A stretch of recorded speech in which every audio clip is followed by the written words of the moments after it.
I put together approximately 35, maybe 37 videotapes, and all the information comes from a book dictated to me by God as his righteous servant, a man described in Isaiah 53, my name described in chapter 11 of Isaiah, the descendant of David, the twig from a shoot that grows out of the stump of Jesse, and it is a stump because of the vanished and settled ancestral tree of the kings of Judah, the line of Jesus. He cannot be the man of chapter 11. He's not the anointed one. He's not son of David. None of that's true. The other book, that book is called Isaiah 53, the Day of the Lord. And there's about 3 chapters in those particular videotapes that come from the second book that we wrote not too long ago. He dictated to me the story of my life. It's to show you how I fit the verses of Isaiah 53 with regard primarily to suffering, familiar with disease. So that would be wounded, and as it turns out, cancer. But the other words that you find in Isaiah 53, punishment, maltreatment, crushing, bruising, chastisement. Okay, that is all in God's power. That's all in God's power, all those words.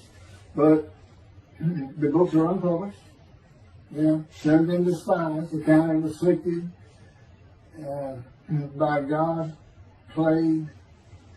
Nobody understands it. This is so different than the Judaism the Jewish people have been taught. This Messianic era that will never occur. And we know it's not going to occur now once you believe who I am and how you cannot. After the mountain of evidence I have presented that is in those books, just as Moses today would have to say, well, look, I wrote Leviticus. You think I just came up with that? You think I just came up with all this information? Did I know how God speaks through an angel and who that angel is? Moses walks by a burning bush, it's not consumed. The angel of the Lord's in the bush and God speaks. I'm the one who explained that to you. I shouldn't have to go any further than that. The God says the rabbis, the shepherds, they never listen to my prophet. They think they know everything. Well, I'm going to keep telling that they don't. This is primarily for the people who listen to them and not them. I don't expect them to ever respond. Because by responding, they have to say they've been wrong. Or that's just not what we believe. And so they won't change. The bottom line is they make money on it. That's the bottom line. God had me watch a video of Toby Singer just for this one purpose I'm about to tell you. He said, watch him raise his hand. He raises his hand to do his hair or rub his nose or something, and there's this big, fat gold watch. And this is how you know this is the God of old. He said, look at that. Look at that. I said, well, he does. He died. His skin died, silver died. It might be a scuba watch. He said, that's not a scuba watch. That's just a big, fat gold watch for everyone to see. And he makes his money on Isaiah 53. The guy says, at least that's how he really got going. I don't know. I know he has a radio show. But remember, I'm in the fire refinement. Everything God does with me is to draw emotions because I'm going to be emotionless once I get to Israel. For the most part. He'll let me feel what he wants me to feel. But nobody can get under my skin. You can't bother me. Even if I seem like I'm mad, it doesn't carry over to my inside. And I don't think about it any more than while I'm, as they would say today, on a rant, getting on somebody. But I bring his reckoning. I laugh. I tell him, you know what I am, don't you, God? He said, I know you're a lot, man.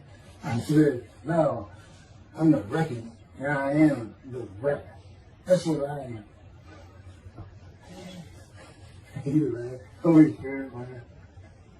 I said, you know, righteous servant, David the shepherd, Elijah, prophet like Moses, you know, I like grass. What's his name? Grass. What did he do? He was a reckoning. But anyway, I'm going to go through these early years of mine before God spoke to me. It's chapters 1 through 6. Chapter 7 is God speaks to an atheist, and I've already videotaped that. Walking with God and something on visions and visuals. So the first chapter, this is what he told me right down, birth and tragedy. I was born in Bryan College Station, Texas on February 6th, from the Holy Spirit, yes. I could get asked me before, so, yes. Oh, this is only for the people who come to believe me. I don't expect anybody who's been viewing these materials and, you know, nobody's really subscribed in a handful to be believed. Again, I can't imagine. I don't know what you people want. I don't know who you think's going to come to do something different. How you going to know who David is? I mean, according to Judaism, there is no description of him. How you going to know who he is? All this being presented, and I know Jewish people are seeing it, only 60% of the views are coming from the United States. Now, I don't know if that means 40% is coming from Israel. Probably not. You got Canada, that's be a big follower on my WordPress site. And it really gets all the countries of the world at one time or another have looked at some of this information as I wrote my blog, and the blogs became chapters. But I'm assuming some Jews have heard of what some man is saying he is Moshiach, and they're watching. Well, this is for those who come to believe. The people who want to be the witnesses, the men made righteous. By my knowledge, there are things I can tell you that God would have me say to you. So, you know, this might be bored to tears with others, but it does show suffering, pain, and emotional pain, my background, and just who I am. Not just some kook out here. You know, people say, well, you're hearing voices. Listen, as a lawyer, and I even do criminal law, I've seen some of these people who hear voices. I promise you, you know that's a person who should be hearing voices when you just see them and watch them for a couple of minutes. It's not me. Excuse me. Okay, I was born in Bryan College Station, Texas on February 21st, 1957. And that's interesting because that's the year the first satellite went up. Russia sent up Sputnik, which is really 3 different satellites, and all together they were called Sputnik. That is considered the dawning of the age of the internet. Now, I've asked God, how did you select me? How did I be blessed with this and learning all these things with this crazy life that I've had? And but he won't answer me. He's John Poker, this poker guy. He's not going to talk. He's not going to change his version or anything, or me getting an impression that he is. And so I tried to come up with it on my own, and that is where I saw it. I said, because I know how important the internet is to you. It's the only way to get things worldwide, and all the teachings that have come through it. I didn't know, you know, I'm 63. I'm not like the young people who can just text messages without looking at them and all that. But he's taught me everything. He taught me how to set up Facebook, Twitter, you name it. He was just like, go to your computer, do this, do that. You know, commanded it and directed to become very good at the computer and, of course, word processing. You know, I'm a regular secretary, except I still henpeck with one finger. I used to. But God says that to show you I had perfect use of this disfigured right arm. It just doesn't have muscle in it, and my shoulder showed. Anyway, I was born in Bryan College, and that's where Texas A&M University is. And my dad was attending Texas A&M when I was born. I graduated from there 22 years later, which is a story in and of itself. So I was born premature in the 7th month of my mom's pregnancy. I was born in February, and there were many complications. My parents were told I would not make it through the night, and they said, just take me home. Mind you, this is 63 years ago. The biggest problem was that my insides had not fully formed, and it was impossible for me to take milk. Mammy, my great-grandmother, told my parents, boil rice. Feed him the rice water. It's got all kinds of nutrients and minerals in it. Dad says he threw out a mountain of rice those first few months. And it would not be my last encounter with death. So my dad graduated, and we moved to Metairie, Louisiana. And his first job is an oil and gas geologist. He looks for oil and tries to sell deals to people who can raise money to drill. He gets money up front, the percentage of production once they get their money back. That's what he's done his whole life. And I became, as a lawyer, I became board certified specialist in oil, gas, and mineral law because I had found it so interesting. He just, as a young boy, I became interested. But he rarely had time for it. The other part, I said, okay, well, I was born when the dawning of the internet, so he's got a selection process for 57. And I come from a dysfunctional family. Lots of drinkers, lots of fighters. And my mom, her grandpa committed suicide. It's tragedy. Everything's tragedy. In the Great Depression, he lost everything. He owned land in what is now downtown Dallas. But then when she was about 4 or 5, her mother went down to the market square in Crockett, Texas, small East Texas town. Everybody has their courthouse in the center of town, and there's streets on either side with stores. She went to the hardware store and purchased rat poison. She hadn't gotten hardly out the door when she opened it and took it herself. Died right there on Main Street in the middle of the day in a little small town. I don't know how long that would have been. My mom's 85 or 6. She was 4 or 5, almost 80 years ago. So I'm sure it was quite an event. And her dad took her and her sister's about 2 years older, to Metairie, and not Metairie, to someplace in Louisiana. But could have been Baton Rouge. And her father became an elevator operator. And you can still find this in Houston when I was at law school. I went to law school downtown Houston, but South Texas College of Law. And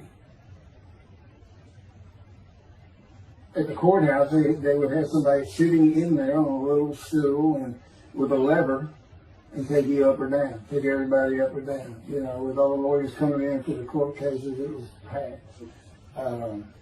I'm sure they've done away with it by now. But that's what he did. And they found him one day or night. He had taken out a pistol, he shot himself in the head and killed himself.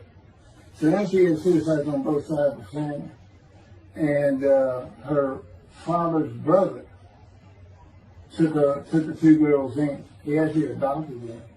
And she was about 10 or so, I believe. She's with him at some shack in East Texas, and there's not even fun in this place. And he took a shotgun, and I'm sure he'd been drinking there all known for it, and blew his head off right in front of her. I mean, that's all the circumstances I know about it. It doesn't sound like a good scene at all, but it scarred her for life. Okay, we've been taking care of her from the get-go. My father amazes me to no end. What he has done to care for her. See, they knew that was his sweetheart. Eventually, now at 10 years old, that's who he married. And they're both from Crockett, Texas. Small town people. I still take care of them. They've taken care of me for 10 years. Got to me from society. He made me quit law. terminate my law license in Hawaii and Texas, and took me into poverty. I've been in poverty for 13 years until I just now filed for Social Security early. But I give them more than 90% of it to make up for everything they've given me for 13 years. While I'm in God's fire of refinement, learning everything I need to know. And I have learned much. There ain't any question.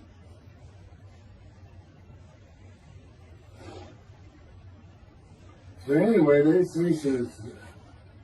course is right there. It's a thing that tells you, it's tragedy of losing your entire family in the Holocaust, and you're the only one left. It's not like that. But God says, I just got things as close as I could.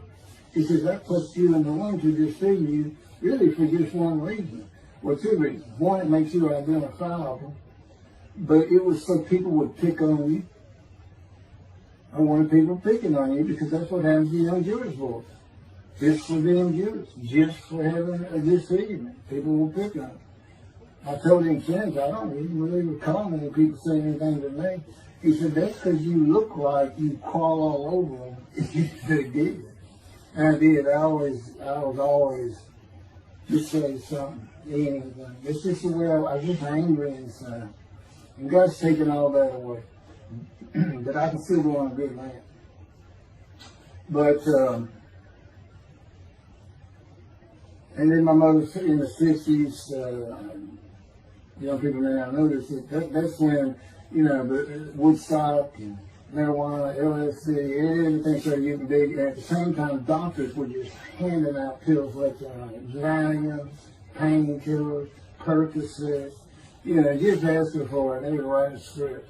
And I know today they put a lockdown on that, but she got heavy into it and drunk all the time. I had to come to school and stay with her. And she became such a different animal, a different person when she drank. She became a little girl. Maybe your mom act like that and slobbering and going there to be Valium dripping out of her mouth with bottle of booze by her. So it was an ugly thing. And so I came from a dysfunctional family, so I think God wanted that. And He's there with me from my first year to make sure that I live a life of suffering. He orchestrated many of my wounds. And He's taken me back in vision to see these things. And His visions is one thing you don't pick up in the Bible. When I say Bible, I'm talking about the Jewish Bible, the Hebrew Bible. It's not, unless I say otherwise. Which is like when God says, my people. If He just says my people, He's talking about the Jewish people that says, He may say the peoples of Moab, or just by the context, it's the son to another group. But that comes up all the time. So to add to that, she tried to kill herself a few times. And when I was 10, my dad was at a Texas A&M game in Dallas. And I know it was 1967, so I was 10 years old. I'm very familiar with that particular game. It was against Bear Bryant and Alabama Crimson Tide. And he had coached at Texas A&M. So if you can tell me, my dad a big Aggie fans and football fans. But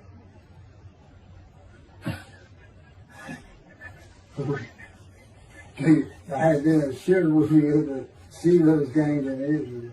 Somehow my coach takes it. He said, we'll get it. That's what we'll get it. He's so funny.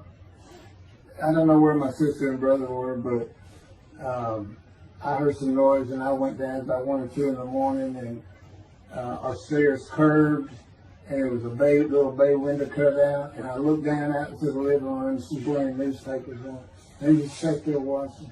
They didn't know what to do. And she got down on that paper and took out a butcher knife, not a razor blade, a butcher knife, and opened her wrist up. And just happened again years later when I was in high school. She opened her elbow up, and that was god awful. I don't know. But before she bled out, my dad opened that door. I sometimes think she knew he was going to be there. Shane would probably save her, but it didn't look good, and I hated myself trying doing something. Maybe that's why I was so angry. Anyway, because I didn't do anything, I just sat there. I couldn't move. I don't know. I don't even know what I was really thinking, really. But I tell you what it is. It told me how much her uncle blowing his head off must have done to you. That must have really hit you. I had nightmares my whole life, but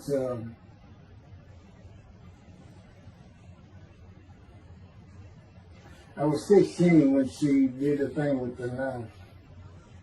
But you know what? My dad finally got her. He got her the best psychiatric care in Houston, Texas, and that's big because we got a medical center that's renowned throughout the world. And they put me back together many a time.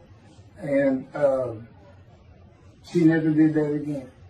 And the amazing thing is how different she is in her very advanced old age. I mean, it's like she was never that person of the 60s and the 70s and the 80s. I don't know how my dad survived it. I'd have never stayed. I'd have taken the kids and said, try to find us. But he's not out there. I've never seen two people who love each other so much. It's crazy. But anyway, I was married for 20 years and we weren't like that at all. I finally divorced for irreconcilable differences. Okay, my first major surgery when I was 2 years old. My first surgery. Up above here, I have a scar. I had my first of many surgeries. Been born without my right pectoral muscle, small shoulder, withered arm. And then there was some, the movement of my arm was restricted. There was some tissue in here that had to be cut out. So they opened me up and did that. I was born right-handed, but I do everything left-handed, except for light things. Like I shoot a basketball right-handed. I throw a ball right-handed. Darts, things like that. But bowling, I'm left-handed. Yeah, anything heavy. And I was quite average. If I'd had two good arms, I'd have probably been on scholarship. I was already offered a partial scholarship at a small school for track, even with this bad arm. But I just didn't have the fast start. You got to have two strong arms just pushing out in front of you. But I was some kind of quick and fast. So, we moved back to Houston, to a place called West University, a suburb. And this little story, I don't even like telling it, but I told me I had to. And he had something to do with it, but I'm not going to go into that part of it. So anyway, I had decided when I was in 7th grade, I was tired of school, didn't want to go anymore. I don't exactly know why, I just know I said, that's it, and I'm not going. Dad can't get me up and finish school, I said, I'm not going. And it was on. He was going to get me there. It took him about an hour to get me to the car. Fighting and screaming and running around, hiding, getting under the you man, and I was doing it. And anyway, he finally gets me to the school, but he's too tired. He wasn't even going to try to get me out of the car by himself. So he get out, and he goes and gets the principal. And my dad's about 6'3", but he's real slim. And but he comes out with his principal, he's taller than he is, and he's a hefty guy. He's burly. Anyway, so they come and said, get out of the car. I said, I'm not getting out of the car. I'd already locked the doors.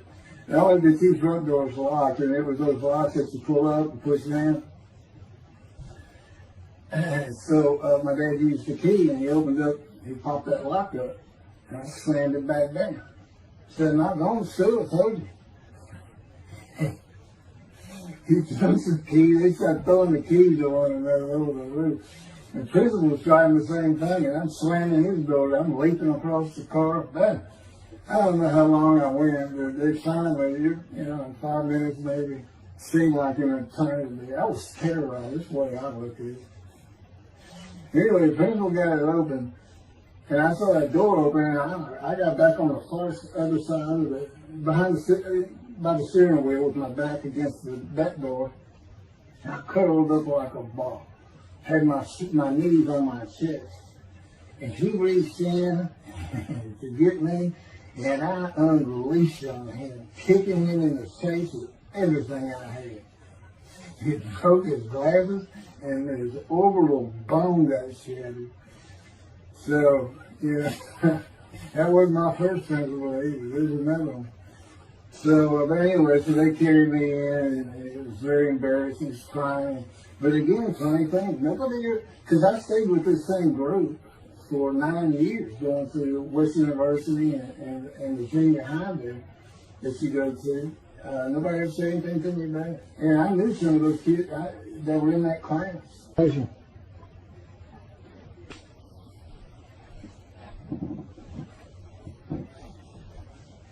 My camera only goes for half an hour.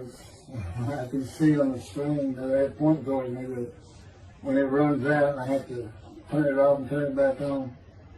But anyway, that ended my fight with my first principal.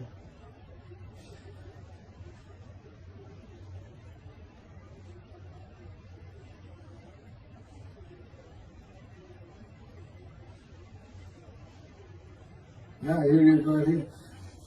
I had me put these together. In the 10th grade, the principal of the school told me to cut my hair. You know, I had long, blonde, wavy hair, well past my shoulder. Again, this is, I graduated high school in 76, and this is in junior high, so it's in the early 70s, but it felt like the 60s still. And I kept in a ponytail. It was neat. It was a school-wide policy. I think I was one of the last people to cut his hair. I was hiding all the time. I was always on the alert for the teachers that would send me in. But I went and got it cut. I told the barber right at my collar. Sat there and said, cut it right at my collar as I was instructed to do. And then I was commanded to return to the principal's office. And so I presented myself to him. I sat down in a chair in his office, and he gets up, walks behind me, and grabbed me by my hair, back of my head, and jerked my head back fast. And said, it's still over your collar. Now, I don't know if I did a backflip out of that thing. I can't really recall. But what I do recall is it took 3 people to get me off of him. And I was permanently expelled from school. Which ended up me leaving home. It wasn't a runaway, I'm just out of here. I'm tired of everything and everybody. I ain't going to school ever again. Hate school always there. That was me. Yeah, they had to pull me off of him. I understand through a friend of mine, he said, you know, my brother went to that school. He heard some stories about that guy. So that wasn't me. Second major surgery came when I was 12 years old to try and repair my right knee and just below it. I was running full speed in a field. High grass and weeds with a family dog. And God says he had something to do with what the dog did. For no apparent reason, just suddenly he was running at my side. And he just bolted, he just stopped going straight to the heart of the left and went right between the legs. I go sailing in the air, and I came down on my knee. Except my right knee came down on a broken Coke bottle, Coca-Cola. And they used some thick glass back then. It was stuck nose down, way down. It was all broken up, but it was the bottom all jagged that my knee just. You know, they said it went to the other side of your knee. They said, you got that whole field in your knee. But when I got to the hospital, I sat there for a long time. The first officer came in and just told my mom, "Mine saw me." You know, in the room, you know. He said, I can't repair it. It's not repairable. We want to take it off. You can't use it. And I already knew that because when as I started screaming and yelling for my dad, he finally came back. This field was behind our house. It was a chain link fence, and in the field. And you know, my dad finally heard me. He got over. He saw the blood and saw something. He scared to death. I'm going into the shop, and he got me to put my arm around his neck, and he said, "Can you walk on it?" And I tried to just collapse. It was useless. It was awful. And then I had to climb over that fence. And my mom was going crazy and screaming and crying. And he had to go take care of her. I sit in his bathroom, my leg all opens up, and I'm just getting sicker and sicker. Nauseated, scared, I was crippled. And but anyway, they get me down to the hospital. And just, like I said, first I was really just like, what to do. And just right then, and God said he knew he was going to be there. This doctor walks by, and my mom recognized him. And she goes, Dr. Kane. And she runs out the door. Well, this is Dr. Kane. Her mammy that I mentioned earlier, in her old age, very old, maybe in her 90s, I don't know, late 80s, but living with her sister, broke her hip. And this doctor repaired it. This is a long time ago, people. Repaired it, and she actually walked again with a walker. I remember. But that's who this doctor was. And she said, my son, they're going to take his leg out. You've got to come look at it. And this Dr. Kane actually became the medical doctor for the Houston Royals. He repaired many and me before and after me. I guess that's what he specialized in. But he was at the hospital just to do rounds. He wasn't dressed for the surgery or anything. But he came in that room, and I mean, he was livid when he looked at my knee and knew how I'd been there for like 5 hours at this time. And he just started barking orders about getting me prepped for surgery, and he takes off to go get prepped.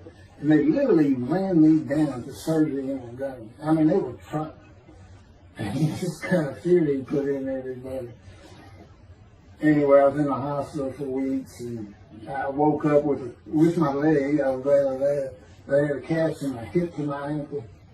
And he told me, when I finally was being released, he said, if you put any weight on that leg, you'll never walk again. So, I can't remember, 6 weeks, I don't know how long it was that I had that cast on. It wasn't my first cast, it wasn't my last. Or maybe it was my first. Maybe it wasn't my last. That's another story. We're not getting very far. There's 6 chapters, I'm barely getting to the first one. But what I'll do is I'll just do 6, just like I did with Isaiah 53. I did 6 or 7 videos, 7 I thought. But then I joined them all together and put it as one video, the definitive commentary of Isaiah 53, which comes straight from God, by the way. I mean, you can contest what I'm saying all you want, but it makes perfect sense. For the first time, Isaiah 53 is explained. And how I've come to the smartest religious view in the world who can see that, and what the wounding and the punishment, everything's about, and how it's really, in some ways, a snare for the Gentiles for the day of the Lord. Because he knows he can take me and just decimate any argument they want to put forth. You know, in particular, I'm blemished. I'm the Antichrist. In that I am exact opposite of Jesus Christ. Okay, he's so smart, he was keeping the synagogue at 12. Supposedly he was the perfect, beautiful man. I'm just thinking. You know, I'm not bad looking, but I'm not, I'm not Brad Pitt or anything. Anyway, it's sin, I wasn't a visual sin. I was a good person, I was good to other people, I was very compassionate. I said there was already a lot of humble in me. You laud myself and the things I could do over others. Like being the fastest guy on top 5 at school and the fastest in the neighborhood. I didn't brag on myself. But as he took me back through my life, and informed me when things were sin, it just seems like I touched on all of it. And if murder in your heart is actually committing that sin, as the Christians say, I don't really go with that, but then there's really not much I can miss. So I'm a sinner. Jesus would say, well, I'm a sinner too, I'm lying. All you got to do is read the scripture in the gospel, just see what I'm lying. That's easy. And I came from the band's line. I thought I was the man of Isaiah 53. I thought I was going to be exposed to death, but given long life. This is what he would tell you if he was here. He said, but you know what happened? They crucified me. And on the cross, I realized I'm not that man. This isn't exposure to death. This is like a sure thing. Father, Father, Father, why are you forsaken me? It's Jesus Christ saying, I'm not the man of Isaiah 53, and I just figured it out. That's what that means. Past God's going down. You sure you didn't have that written? Why on earth would they write that down? They forget about it. They were just thinking it. So that's what it's about, Christians. All they got their ways. They can explain that being counted a sinner means he got crucified with the sinner beside him being crucified on each side, left and right. So there's three of them, so he's counted a sinner. Okay. You know, it's supposed to be the truth, but don't be able to find a person to do. Like Judaism, the same thing. You know, you just find somebody. It's not the people of Israel. They're all kinds of people. Now, we're looking for a guy so God can have a Moses. Why? We have a new covenant. Why? It's the day of the Lord. Why? Jeremiah says so. That's why. It's so easy. The lamb blooms again. Okay, and you come to covenant with the temple. So the lamb blooms again at a time when there's no temple. Jerusalem's going to be rebuilt. It's a metropolitan today. It's no Jerusalem of antiquity. The old city might be too big. And I'll make a new covenant with you. I will forgive all your sins and remember them no more. That will cause Torah to be written on your heart. It's a metaphor. When did he do this before? Oh, that's right. The Syrian Babylon exiles. Isaiah was right before. God said, I forgive your sins, remember them no more. They became a holy city. What did they do? They built the second temple. Where do we miss them? The third temple. This is so easy. So it is the day of the Lord. There's any question of that. I'm just telling you it started with the Russians. Something yellow Russians. And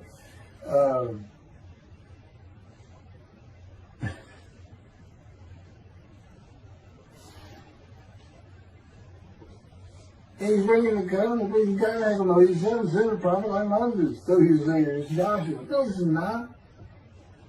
I'm leaving today, the day of the Lord. And guess what? He gives us a description of him. He knows this is a time of secularism, reliance on science and medicine and doctors. And you got so many more people who the only book out there is not the Hebrew Bible. There's a lot more books in it. You know, there's all kinds of distractions, television, cell phones, computers. You know, back then, you know, you just sat around and said, what do you think that's there? I don't know. We can send some rain. You know, it's just, I said it was easier to get them back then. But here it is. It's here. And God said, you see why I put sugar and the skies in there? Because for a while I said, God, you know, this is before we really got the books done and everything. I said, I'm just sitting in a room. I can't really tell anybody showing the stars in that. Counting me plague, afflicted, by God and everything else. He said, well, how you feel now? That we've been putting all this on the internet, guys, that just showing the stars. Yeah. I can say, there's no question this ain't gotten back to those two. I said, you keep attacking them like this, and I'll be certainly sure, just in case I'm wrong. But, because he won't actually tell me, he won't tell me anything, this is a rule of thumb, he won't tell me anything that I cannot find out or become knowledgeable on or informed on of my own. Which means about nothing, because we're in a room all the time. The adjunct of the holy and holy is what I call it. I live in the holy. I'm like the priest who can go, the only person who could go into the holy holies was the high priest. And that's what I'm like. As a matter of fact, God had me write down, just as he had David write down, there's Psalm 151, where God said, it's on a video, where God is speaking, where the Lord came to me and God said, quote, and within that, he says that he declared me. We actually used the psalm where he declares it for David. He declared me an eternal priest in the order of Melchizedek and King David. and a rightful king, small k, and a rightful king.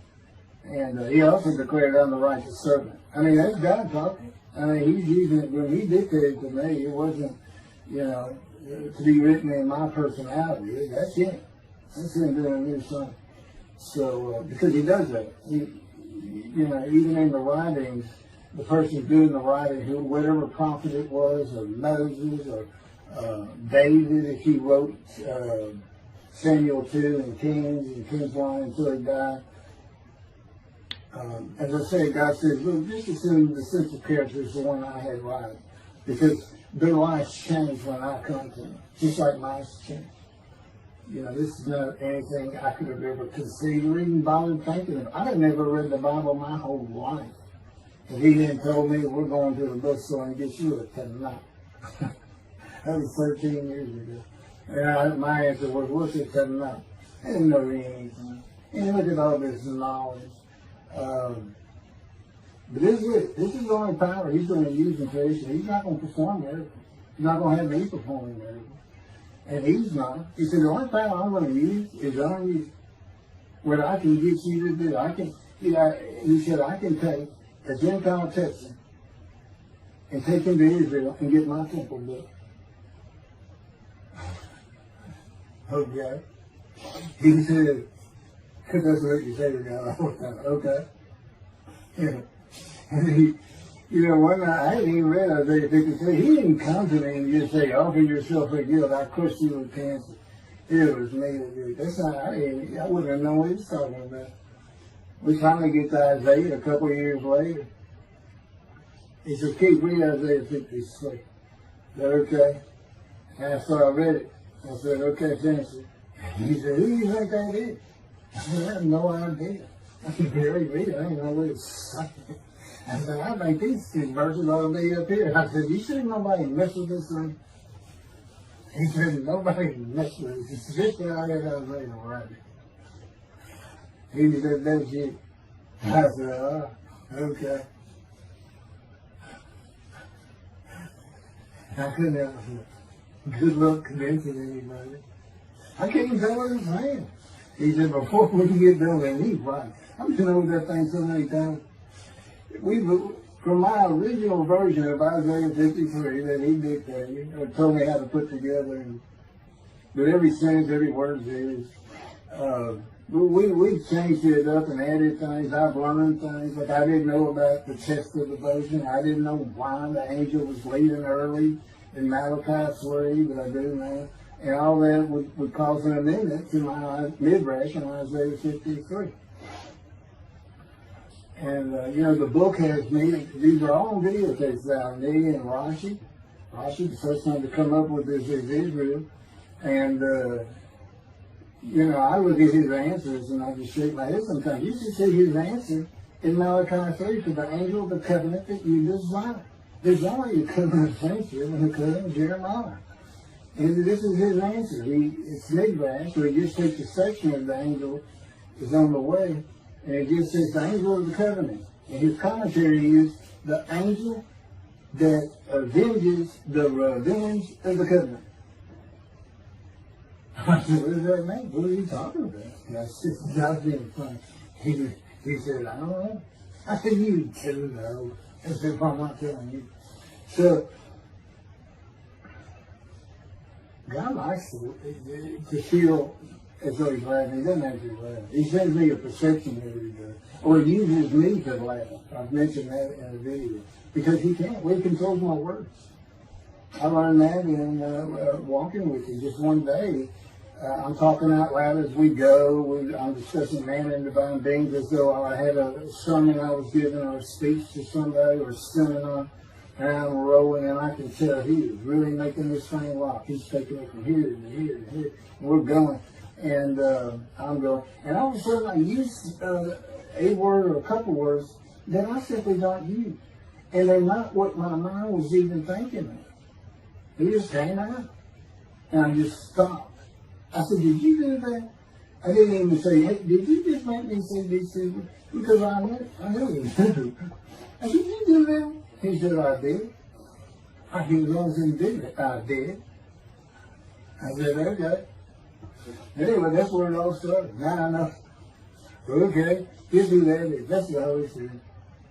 Using me. He doesn't sound like that. But he'll use words like that. So he's getting bored. They like to cut. Let me just say this probably got you on. No, it's not all the time. It's sometimes we do tend to get kind of silly in here. But, they do things after a while. I'm like, I feel like a kindergarten teacher, and I got two of those kids that you just shake your head at. You say, this is a handful. These two, nothing but trouble. Always throwing around, looking for a laugh. And the Spirit's always working in heaven. There's God's laugh, as it were. Again, He doesn't actually laugh. It's a perception that's His emotion. If God has any emotions left, because worrying about other people's pain is not one of them. He make that clear to me. I don't care about your pain. And just saying it makes you mad. It's a thing drawn in. And He do so many times over and over. He says it's easy because now it irritates the fire out of it. He just started. I said, how do y'all keep doing this? And one day I told him, I said, I got it. Which means it actually came from them. I got it. You never grew up. You never got sent to your room. You never had to climb that mountain to achieve something. Put yourself out there. Nobody's ever hooked you. He said, I said, that's what it is. You never grew up. That's what it is. Yeah, I'm dealing with the child guy. That's what I'm doing. Help him all you. And then he came down as mean, very serious, mature guy. I didn't bring that argument up anymore. But that's how it gets to me sometimes. It's an incredible life. For me, I'm not going to get to him. I get to him at the end. I'm getting close to when I got shot. I thought that was a new church. I was done. Well, I'm going to put this is getting long. Anything over half an hour, we try to stop. My Isaiah 53, 5 hours. But, I watch it all at one time, of course. He doesn't hardly let me watch it. Yeah, I don't even watch them before they get posted. He said, no, you watch it later. Because it comes on the TV that he got me. And I didn't know at the time it was going to be, that he was serious about doing videos, and I certainly didn't know about making it a backdrop. He decides everything. He tells me when I eat, when he get up. I don't sleep probably at all 2 or 3 hours a night, and sometimes less, and take a half hour nap sometimes. But I found out I feel fresh. I don't need no sleep. You're not really doing anything. Why do you need a lot of sleep?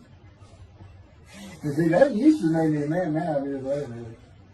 Thank you very much for listening.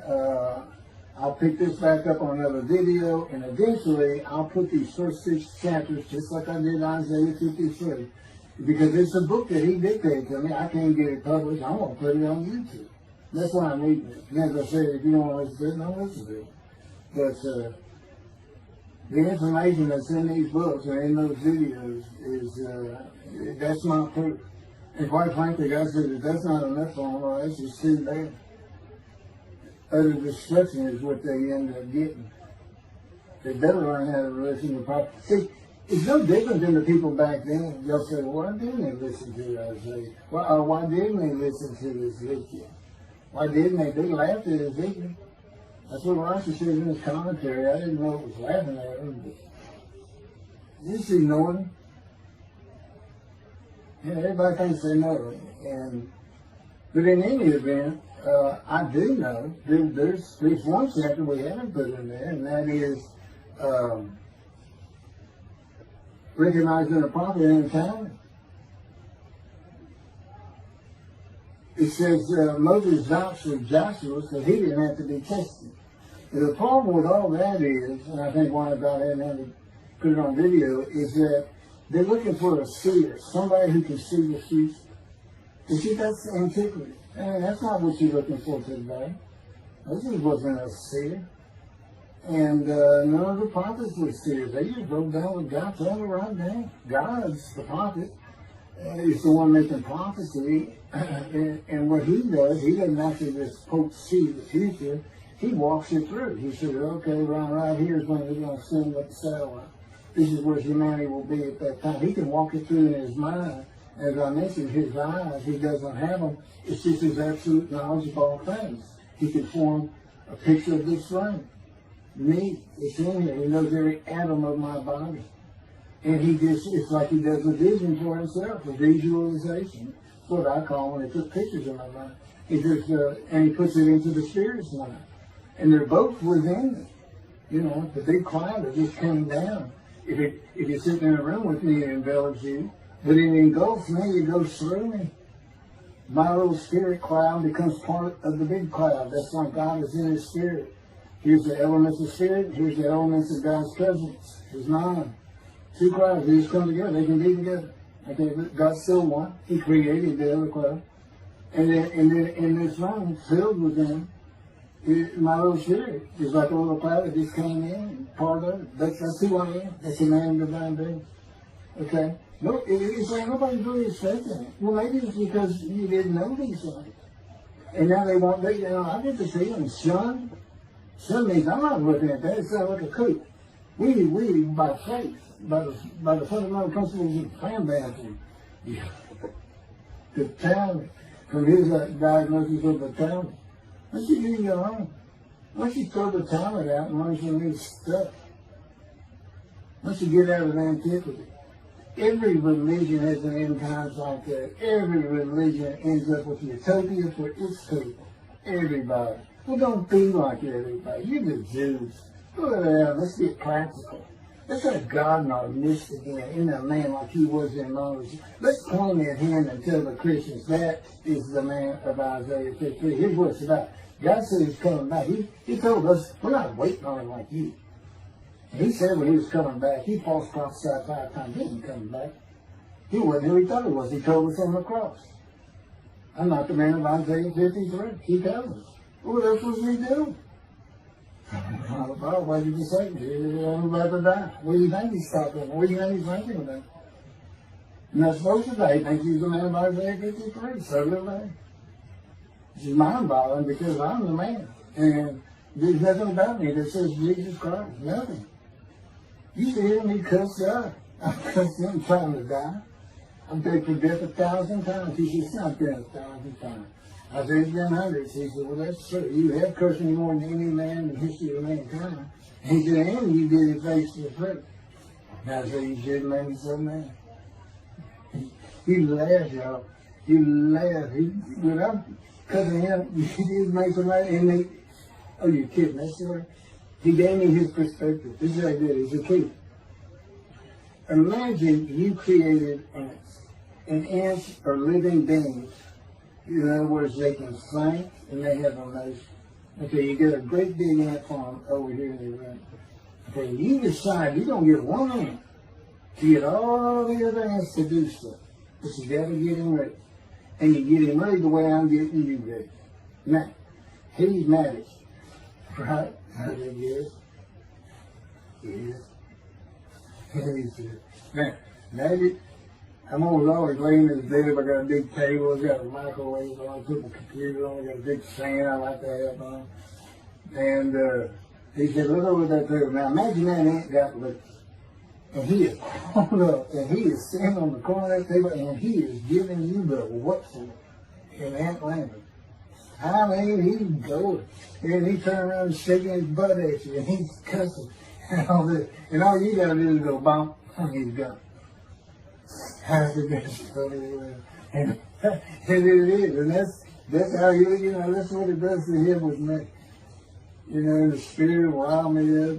I call him the troublemaker, troubler. He's so funny. But God's so humorous. There's a difference in their humor. Okay, I'm told that does wrap it up. I'm gonna pick up a gunshot. I guess it was fortunate accident to my knee. They ended up opening me up and swinging my breast and my pelvic behind, and now it's been 3 times. and eventually, the lung cancer, and colon cancer, and skin cancer. But the lung cancer is when they told me you should have died from colon cancer. He said, but this is it. We can't take that. It's too bad. You're gone. And prepared to die. That was 20 years ago when the planes hit New York. It was the planes hitting New York that got me up off the ground one last time to see one more vacuum. The life of God's righteous servant of Isaiah 53, chapter 3, gunshot. Shortly after I recovered from my knee injury, I moved to Fort Lauderdale, Florida. I was not happy about it at all. It turned out to be a lot of fun. I made some great friends to celebrate my 13th birthday. My only injury in Florida was having the front teeth shattered and knocked out, requiring casts, which is more of an ordeal than I would have imagined. We returned to West University in Houston after 2 years. My mom was not doing well at all, and it was getting close to her second suicide attempt. I was back with my old friends and did not have much supervision from home, and I failed ninth grade. I made my own decisions, and I rarely listened to others. And after being set back a year at junior high school, I made a few new friends, which led to my next serious injury. My best friend was a Spanish Italian whose father was from Sicily.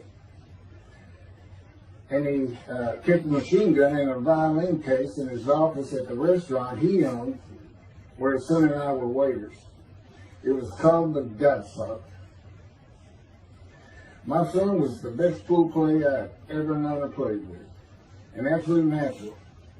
I will call him Antonio, but that's not his real name.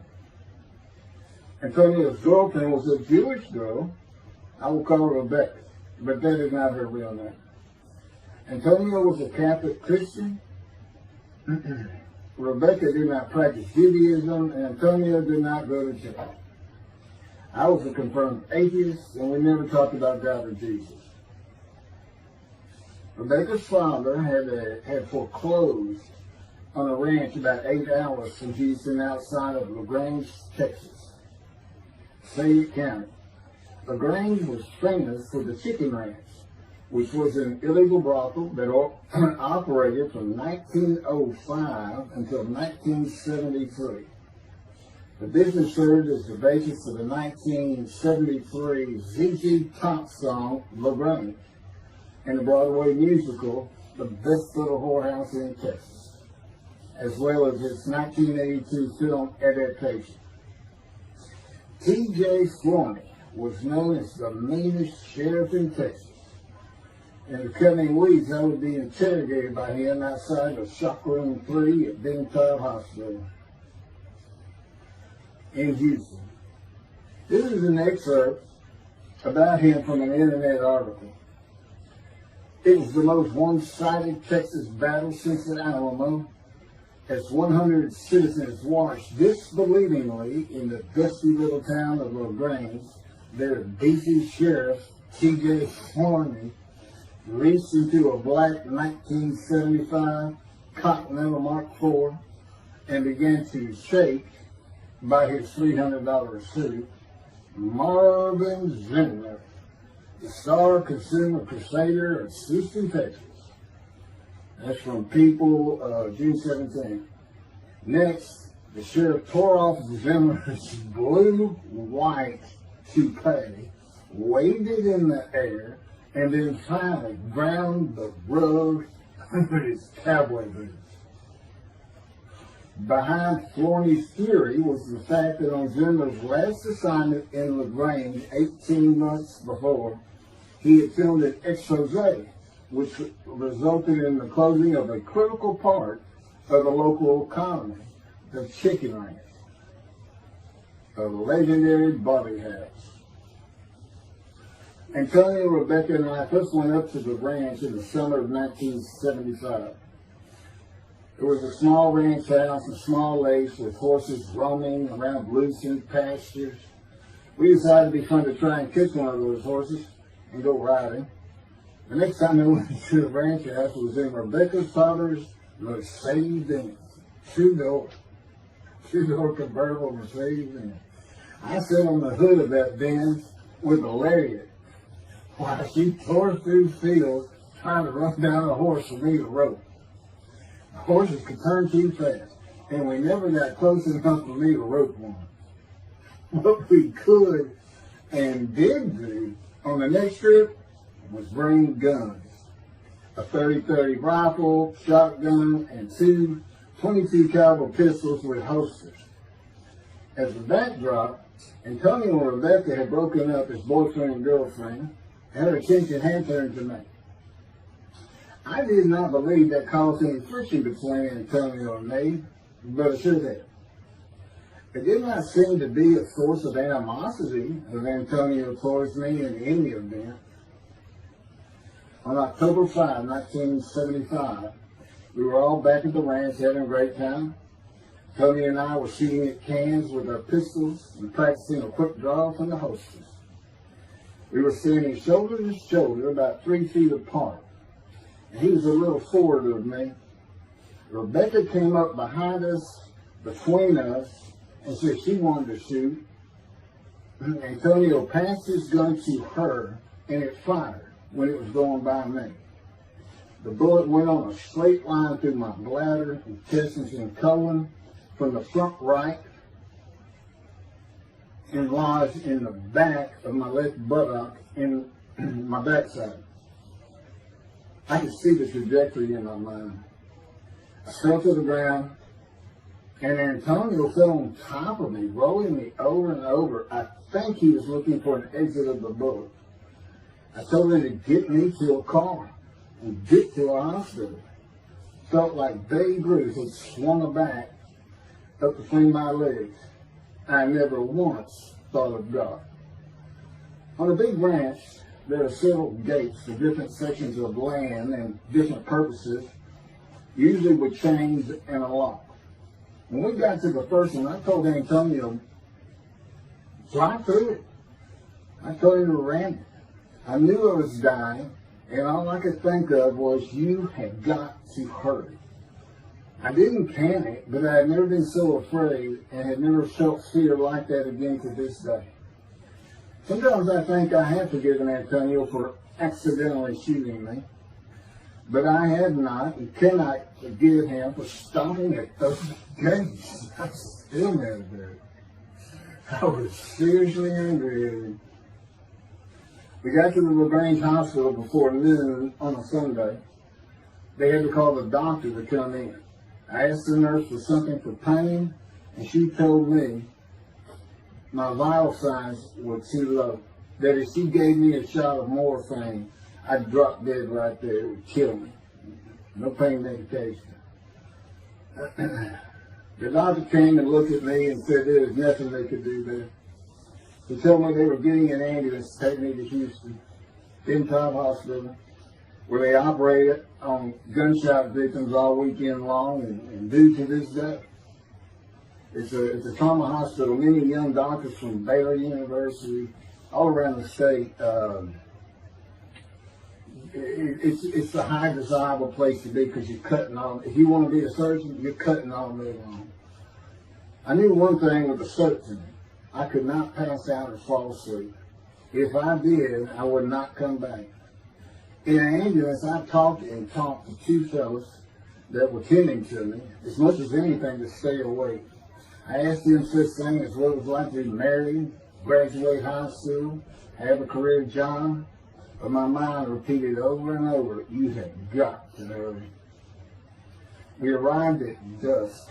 This happened before noon when I got shot, so now it's getting dark. When the ambulance opened, my brother jumped in to help. My mom was standing by the entrance to the shock rooms in her fur coat. She later told me that since Daytime was a public hospital, it might help if they thought we had money. I didn't see my dad, but my sister told me later, the whole way to the hospital, all he could say was, to God, please don't take my boy from me. I stayed awake for some 6 to 8 hours in awful pain. They took me to shop room 3. It was filled with people giving orders and very loud.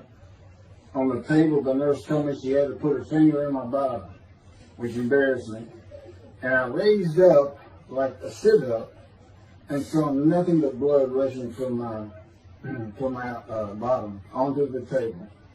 You have to hurry is all I could say. They finished prepping me for surgery and enrolled me to a hall in a line of others awaiting surgery. And someone was saying my name, and I opened in to see T.J. Forney, Sheriff of LaGrange. He wanted to know if I'd been shot intentionally, what we were doing at that ranch, did we have permission to be there, and et cetera, et cetera. I told him I thought it was an accident, and to leave me alone. I never saw him again. I didn't have to wait long. The orderlies bypassed everyone in front of me and took me to surgery. I awoke in a large room with about 10 beds on my side of the room and 10 beds on the other, with other patients, and I could hear moaning and crying here and there. It took a few moments to remember what had happened and why I was in there. I fell back asleep, and when I awoke, my dad was telling me he would have me out of there into a private hospital as soon as possible. It was the next day when they transferred me to the Methodist Hospital in the medical center, where they had operated on my knee, and I had spent weeks there. I had a hose with a bag coming from my bladder and a colostomy, an opening called the stoma, which is your intestine on the outside of your abdomen, with a bag over it to go into the bathroom. I was out of danger from dying, but still very weak, and I needed to gain some weight. The track team was already getting together, running distance and cross-country workouts provided by the coach, preparing for track meets in the following school semester. I lived about a half mile from the high school. The day I got home, I walked to look at the track. It did not seem possible I could get back in shape. I was afraid to cross the roads to the school. I could not even trot to get out of the way if a car came my way. My insides felt like jelly, and I had been warned that too much physical exertion in the first 10 days could cause a stomal hernia, and my intestines to start extending from my body. I was homeschooled for the rest of the semester by a private volunteer tutor, and passed classes I probably would have failed. The beauty of that gunshot was that it changed me. I was never going to graduate high school, having failed so many classes. So I set up night school classes for the next and my last semester of high school. I was 18, soon to be 19, and a senior.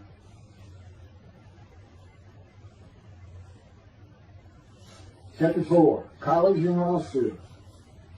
Before the summer of 1975, one of my best friends in the track team, who threw the discus and shot put and field events, and was a senior, told me he wanted to do something big the coming summer before starting college at Louisiana State University, LSU. I was only a junior and I had no plans for the summer. He mentioned this to me, and I began thinking about how long it had been since I had been to Colorado.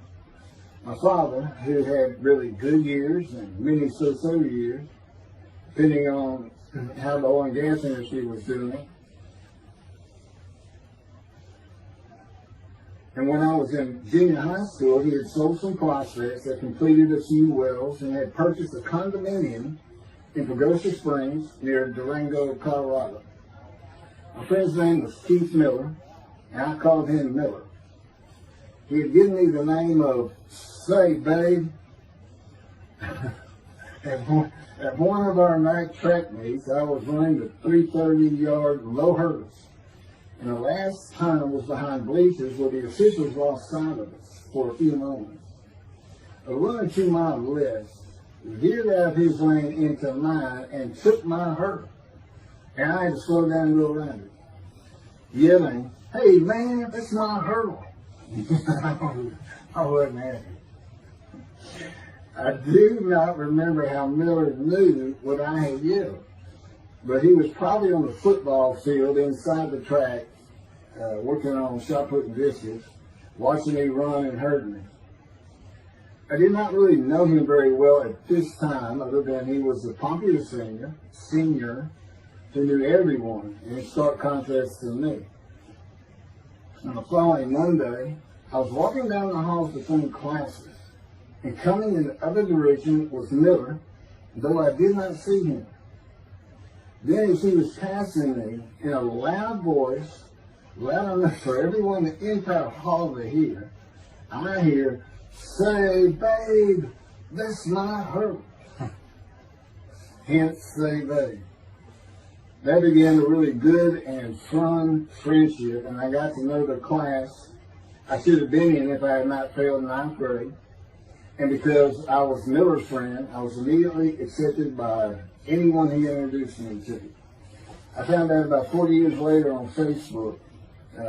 I looked him up and we friended that he's Jewish, and particularly because of his brother. He's got an older brother, and they look just alike. They live up in Oregon. But I did not know that. It's not something we ever talked about. Just didn't think about it. I'm sure he wasn't observant at the time.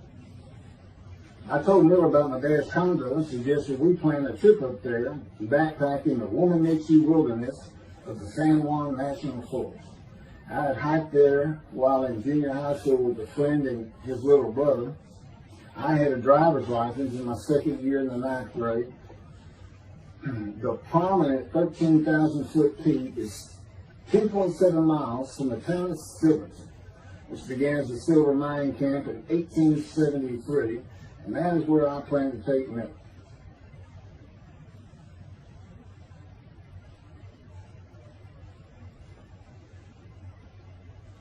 So Miller and I take off. We use his car. As I said, he was getting ready to graduate, and his dad bought him a Toyota. Can't remember the name of it now. My dad's condo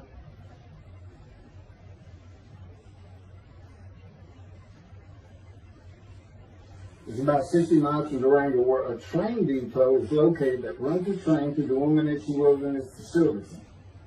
The train is an authentic, narrow gauge, steam powered, coal fired, scenic railroad train ranked one of the top 10 scenic railroads in the world. It's something else. It stops twice in the same places to let off and pick up hikers and backpackers in the Animas Canyon of the Womanichi.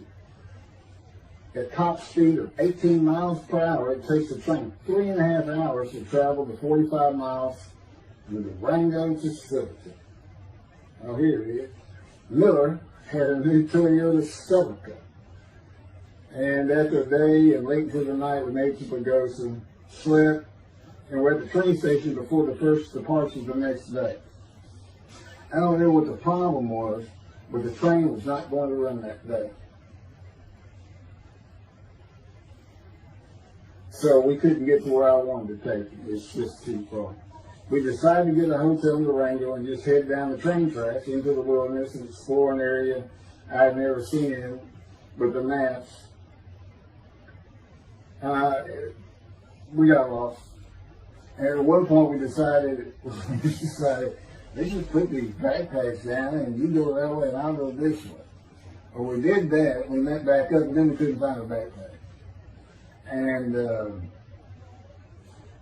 we did finally find them. We slept that night, and we had a big black bear episode because we left some food out on the ground, which we shouldn't have done. And but anyway, we ended up making it back, and we had one of the best party nights I've ever had in my life. We hit the main street of Durango, which is a tourist hotspot, and we hit every single bar. You could drink at 18 back then. It wasn't 21 as it is today. And we did. We made sure it was like a go. Okay, so every one of them had at least one drink: shot of whiskey, Boilermaker, beer, whatever. I can't really recall other than I knew I had been drinking the night before when I woke up. But we did. We hit both sides of the street. I don't know how long it took us and how many drinks we had, but we just had a lot of fun.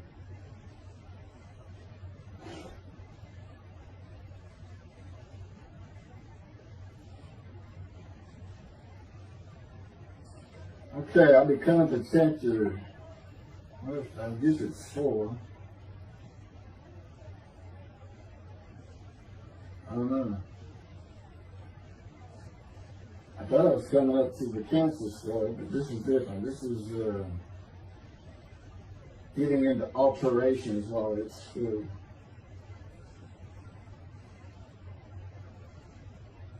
So anyway, I was shot on October 5, 1975, and by early December, so it was October 5, and then in early December, they I had surgery again to put my intestines back together, which was, you know, it was dicey. You know, they kept telling me, we don't know, we can read that. You know, there's people like Bob Hope lived his whole life with one of these stonal deals. It was a horrible thing. It was successful. They put it back together, and they removed my bladder tube. The girl next door, who I had never talked to other than to say hey or hello, and who also went to high school with me, had been coming over daily, and she agreed to be my girlfriend when I asked her a few months later. I did my night school and graduated last in my class, or close to it, of over 400 people. In late December, I began running with the track team. Now, I had surgery early December. I already got out there with them, which was difficult. Pulling 2 tires on the single track, you know, the rope, 2 tires, and you put a harness around your waist. I had to put mine high up on my shoulder.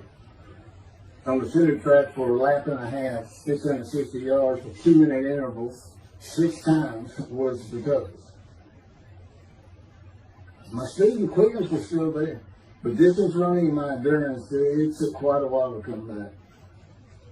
In early February, just about 3 months after being shot, I won my first 120-yard high hurdles race at a track meet that was fast enough to qualify at the upcoming district track meet for the regional track meet. Winning at the regionals would place me in the state track meet. I was fast, but my disfigured right arm really held me back. Then my heart was broken, and I cried for the first time since I was a child, best I could remember. My coach, who really liked me, he understood the effort I had put in to get back in shape. Called me to his office, and I knew something was wrong. He told me I could no longer be on the track team. I had too many semesters of school to be eligible according to the eligibility rules. It was because I had failed not play.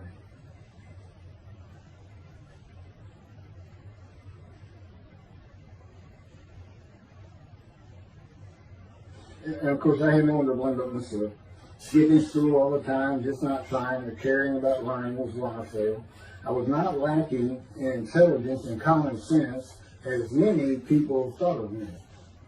I could and often did read a complete science fiction paperback book during the school day. One day, I get them from my brother. I just sat in the back of each class and read my book, and the teachers always left me alone. I also was suspended from school a couple of times for fighting. First fight was in the gym in the bleachers, with the principal on the floor telling us the do's and don'ts for the second semester of the 10th grade. This is 2 years before I was shot. I found out he already knew me by name, and I had never talked to him. The second fight was with the same guy, but this time we took it across the street from the school. He had about 10 of his friends, and I, being pretty much a loner, I had none. They were African American, both sent to school from neighborhoods far away. And I just didn't understand them, or know why they even talked to me with words I did not get, like word, or say, man, can I hold $1?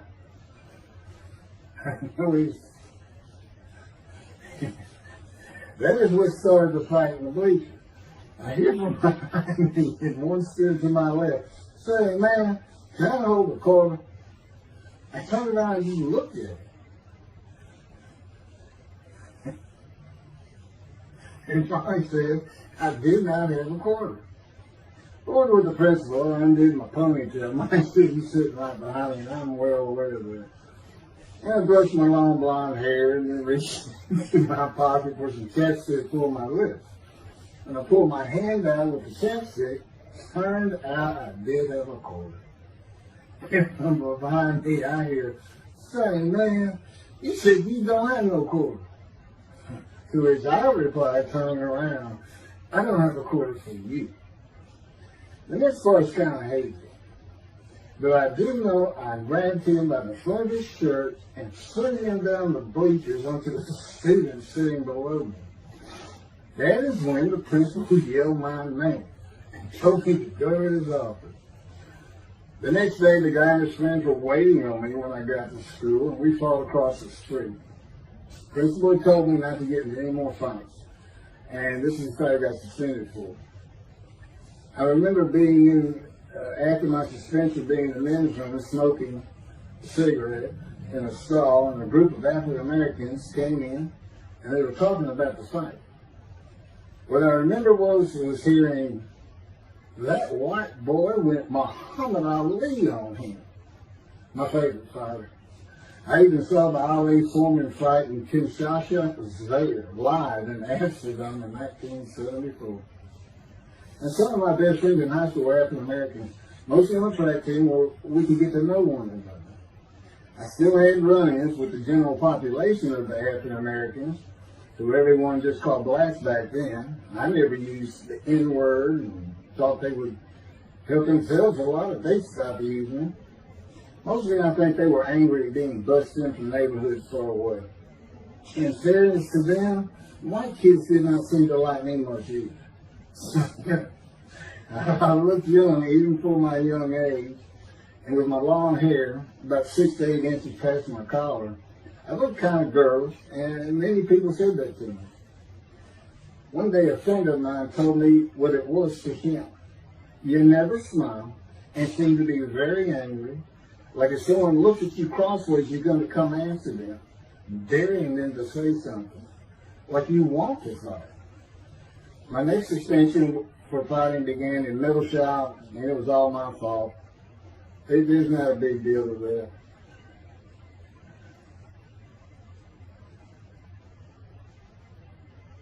The last fight I was ever in came right before I was gunshot at the ranch. The accident really changed me and the way I looked at life. I never got in another fight after I got shot. It took some of the fire out of me. My longtime friend from junior high school and I were at Memorial Park at night and walked down a train track that ran through the woods, away from the streets and recreation areas. We went to the center of the long railroad trestle bridge that ran over a bayou to wait for a train to round the corner from either direction on a single track. When a train would round the corner, we had to run and jump off the trestle after clearing the bayou. We were drinking beer. As we were sitting, we started talking about the price of gas at 44 cents a gallon in 1975. And anyway, the trains weren't running. We got up to leave, and as we're walking down the steps, he said something about my father and about how to find oil and gas. And I turned around and just hit him with everything I had, with my right arm. And I realized what a stupid thing to do. I called him the Big Sweet. He's huge in all reason. His hair was white and long and longer than mine. His hand was the size.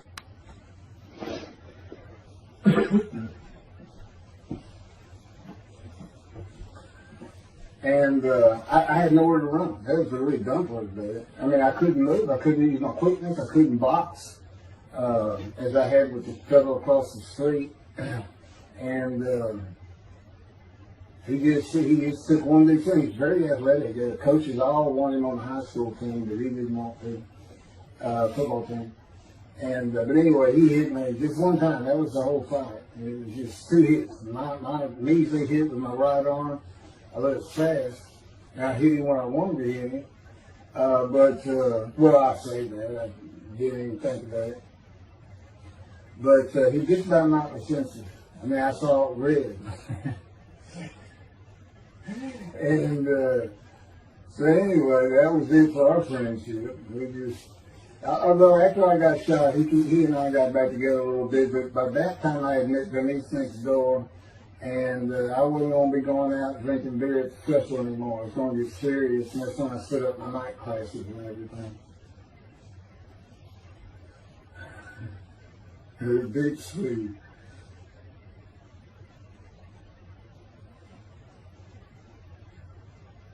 After the gunshot, I stopped seeing old friends, including Antonio and the Big Three, and spent all my time with Denise from next door. I never wanted to be someone who succeeded in life.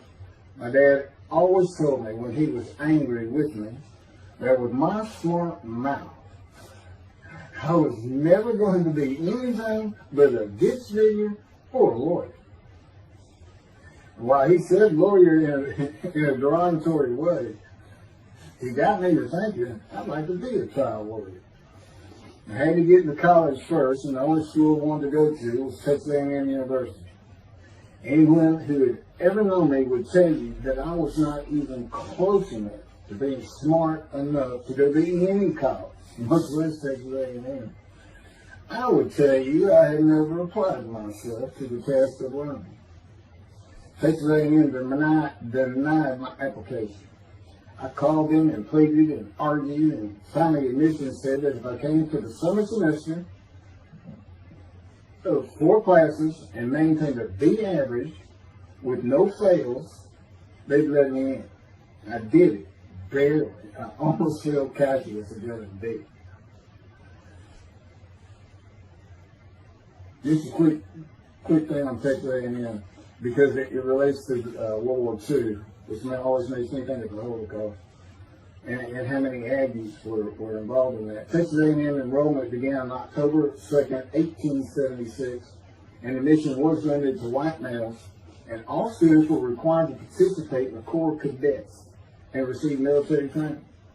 Many Aggies served in the military during World War II, with the college producing 20,229 combat troops. Of those, 14,123 Aggies served as officers, more than any other school, and more than the combined total of the United States Naval Academy and the United States Military Academy. During the war, 29 A&M graduates reached the rank of general. Texas A&M is more than a great university. It's the home of the Aggie family with a long history of spiritual tradition. And I'll pass through all that. You can read. I got all this from Wikipedia.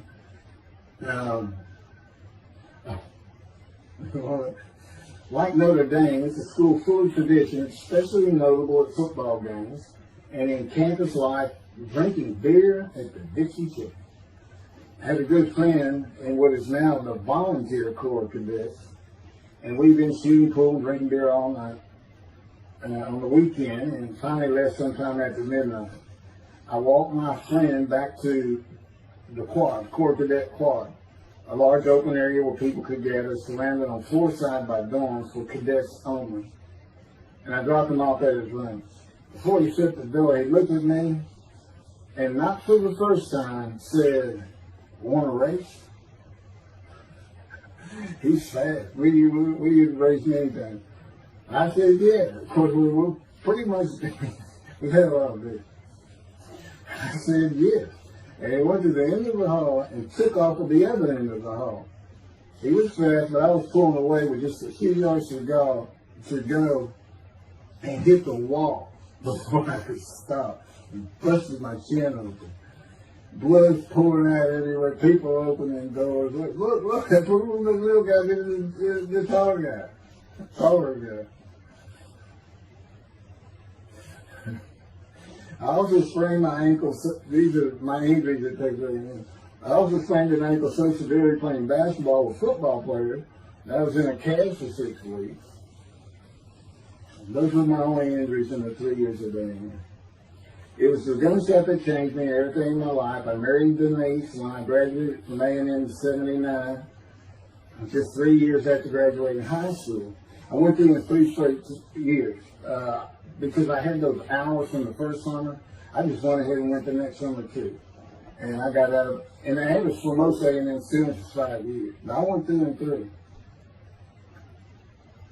And of course that meant I never dropped a class. It also meant I had a low GPA, grade point average. And I didn't realize how important that was for admission to law school. I was denied admissions from every school across the nation I thought I could get into. I do not know how my dad knew about South Texas College of Law in downtown Houston, but he made some inquiries and found out the dean was a graduate of Texas A&M. And we're known for helping each other. We set up an appointment with the dean. I told him of my rather intense home life and wayward ways, and that the A&M had given me a chance to prove myself as a capable student. You know, he hemmed and hawed, looked around the theater, and gave me the same opportunity A&M had. 4 summer classes, D average, and no fails. I did it. I was terrible with chemistry and math, but it turns out I had good reading and comprehension. Probably from reading all those science fiction books in school. I graduated in '82, and I did great on the bar examination. T. Ellis McCarty, attorney at law. Who would have believed it? Which reminds me of verse 1 of Isaiah 53. Who can believe what we have heard? That's what any of my friends would say about me getting out of law school. Much less what's happening today. You go find somebody living in high school, they say, who? Oh, that can't be true. Get out of here. I know him. Forget about it. 75. 27-year headache. I'm going to pick up with that on another video. And then that'll be it. I have some general comments. 5 and 6. I'm not sure what 6 is. Yeah, 27-year headache. I'll go ahead and mention God in one of these actions. And I won't say anything about the dog who took a hard left between my legs. It's about just with my knee, my leg. And I won't mention that.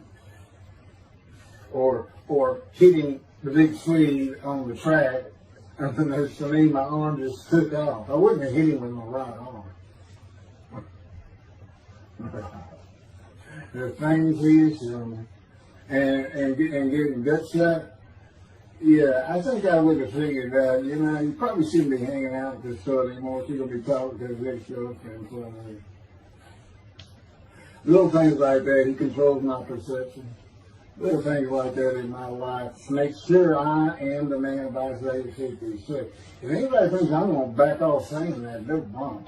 I have been through too much. My whole life is dedicated to this time, the day of the Lord. As a matter of fact, what about my day?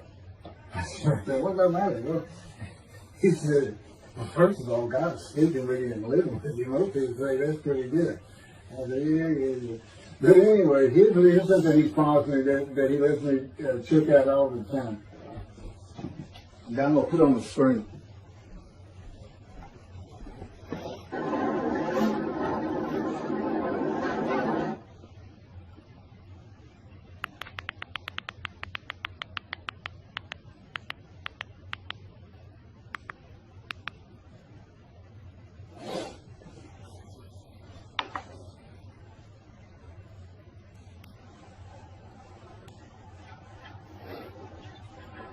The radiant GP cycles, shorties, slip-ons, cold startup.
27-year headache. Chapter 5 of the life of God's righteous servant of Isaiah 53. The same year I graduated from law school in 1982, my son Justin was born. In 1985, my daughter Brooke was born. In 1988, my youngest child and daughter, Laura, was born. I was making good money, though I expected a lot more, in my first job with a law firm that specialized in collections. I also tried my first civil case, which, while working there, which was a nerve-wracking event, first trial. The first day I entered the courtroom, the judge asked me if I was a law clerk. I had a very youthful appearance, though I was 28 years old, not 20, common age for a law clerk. My youthful appearance in junior high school and high school with my long, wavy, blonde hair I usually kept in a ponytail had way too many people tell me I looked like a girl. It is interesting, though, at least to me, not one person in my entire life has ever said anything about my disfigured arm. I must have looked like a girl who would beat on you if you did. When I got mad, there was no hiding it. You could see it in my face and hear it in my words. When I was 28, Brooke was born. I tried my first civil case, and the bane of my existence on earth began. A never-ending headache that I generally thought to be associated with post-traumatic stress disorder. I had terrible nightmares from my youth, but now I seem to have begun grinding my teeth, causing the temporal mandibular joint, TMJ, to ache terribly during the day, and the whole side of my head, the muscular, I don't know what you call it, but underneath the skin of the skull, was always real tight, a tightening of the muscles. It was difficult to even talk to people at some points. For 27 years I had that headache. I tried everything, even surgery on the TMJ, and another surgery where the doctor severed my upper jaw and then trisected it from my skull and spaced it to fit my lower jaw.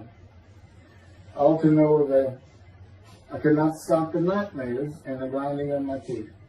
Mouth guards helped my teeth, but the pressure was still there. I literally feared going to sleep. I didn't want to wake up the next day sometimes because I knew how bad the pain would be there again. It completely ended my dream of being a trial lawyer.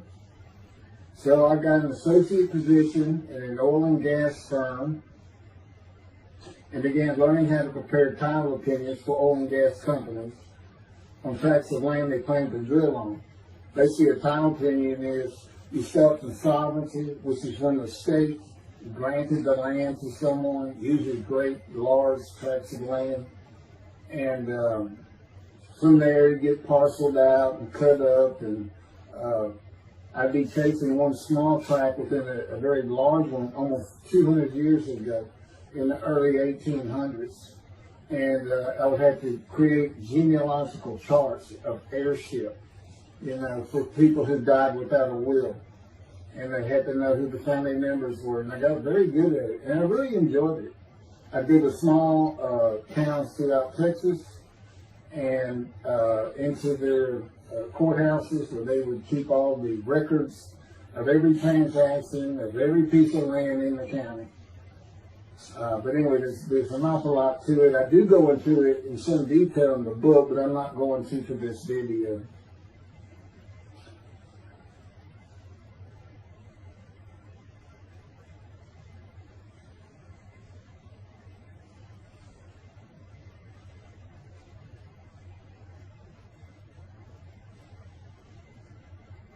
Eventually, I had my own firm. It's just me. In my own office, and I was doing very well, though billing hours for title work is generally lower than other areas of the law, by the hour. But I had also been involved in multi-million-dollar sales of production between oil and gas companies, probated wills, prepared affidavits of heirship, worked with landmen to fix title defects, appellate work, including arguments before justices, plea bargaining in criminal cases for defendants, and anything else that came my way. Then it all stopped, and once again I was fighting for my life in 2001. This is chapter 6, skin, colon, and lung cancer. Oh, just God would have me tell you, he gave me those headaches. When he came to me, I stopped having nightmares. He provides my dreams for me now, and often as a learning experience. But the grinding of the teeth, everything stopped, and I thought it was just because I wasn't having nightmares, and took away any symptoms of PTSD. For which I was receiving money from an insurance company for disability, partial disability. And that went on for about 7 years. Then one day we're out walking, year 7 or 13, and I had that headache. It just came to me, and I just stopped. And I said, "You got to be kidding. You did not give me those headaches." He said, "Yes, I did. It's necessary. You are considered the suffering servant of Isaiah 53. You had to suffer your entire life until you're suitable for my purpose," and that includes sitting every verse of Isaiah 53. At that time, I finally read it 7 years into all this. It was about year 2, I think. But yeah, he did. And I ended up taking painkillers left and right, and drinking liquor, as so many people do.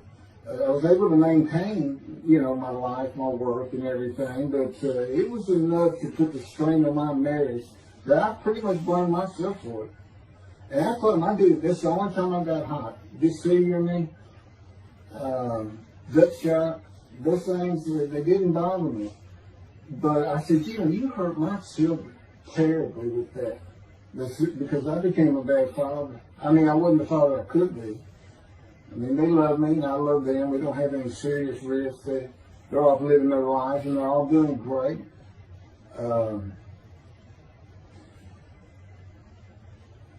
But if they consider themselves anything, they're Christians.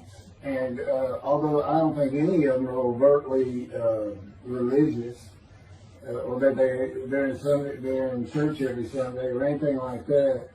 But, when I started going to the conservative synagogue here in town, and I told him I was converting to be Jewish, they're pretty much just saying I would be a Jew, I guess. I'm not sure that I didn't believe in Jesus. There's probably more of it, God says. But really hasn't costed them much at all in 7 or 8 years. But anyway, so God gave me the headache, just to make sure.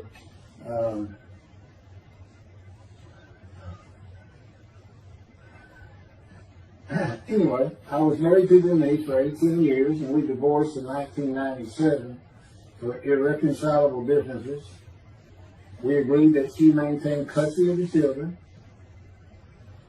The first to leave was Justin, and he came and lived with me. Then Brooke started getting in trouble, who is, as tough as she is beautiful. Her mom's very difficult to get along with. Justin was a lot like me at his age. Trouble followed him everywhere he went. Like me, he was hard to talk to, and like me, his getting out of high school was a coin flip.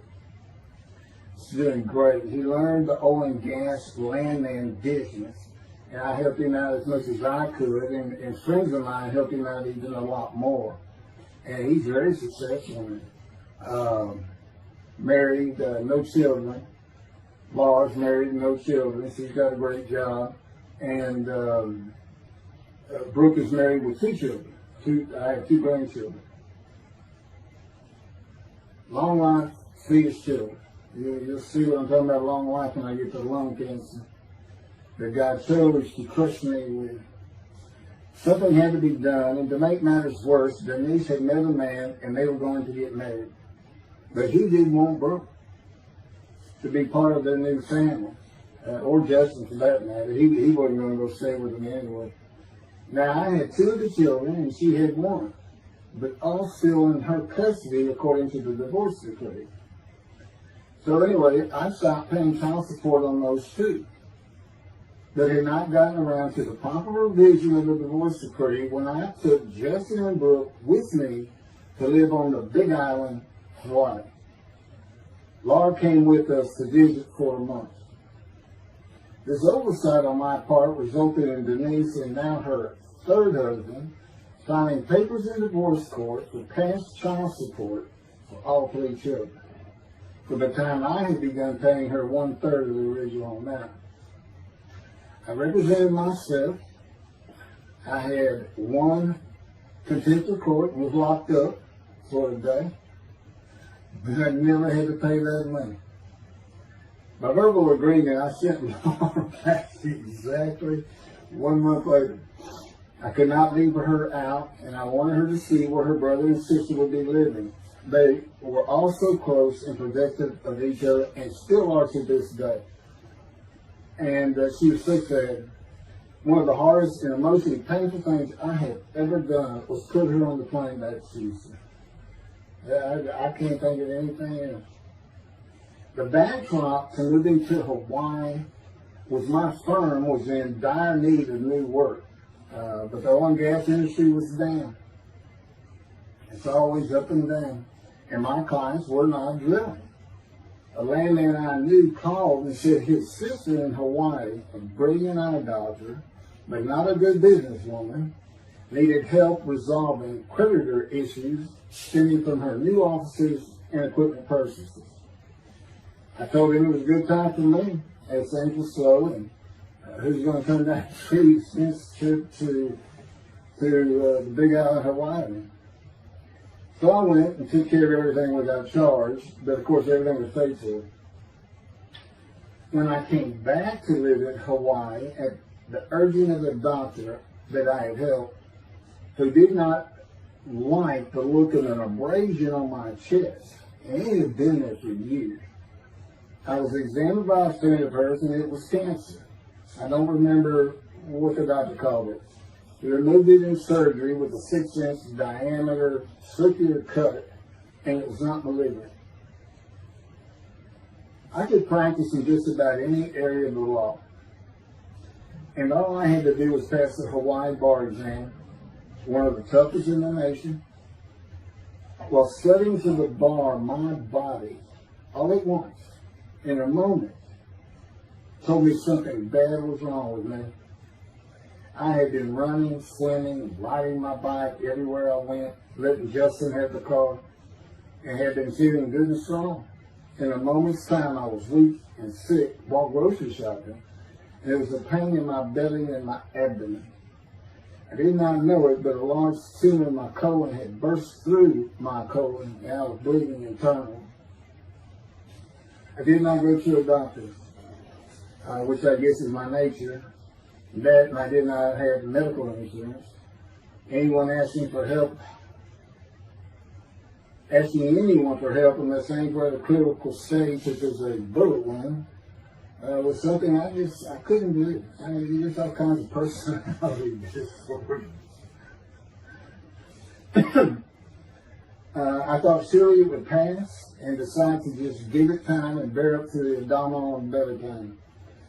I continued studying and took the Hawaii bar on Oahu and Honolulu in the summer of 2001. I had lived in pain for so many years from my headache, and passing the bar was so important. I just kept going day by day. Pain was getting worse, and but I kept exercising. It's the only time I didn't focus on the pain. I had always been a fast healer, and I thought that any day it would just go away. I finally could no longer take it.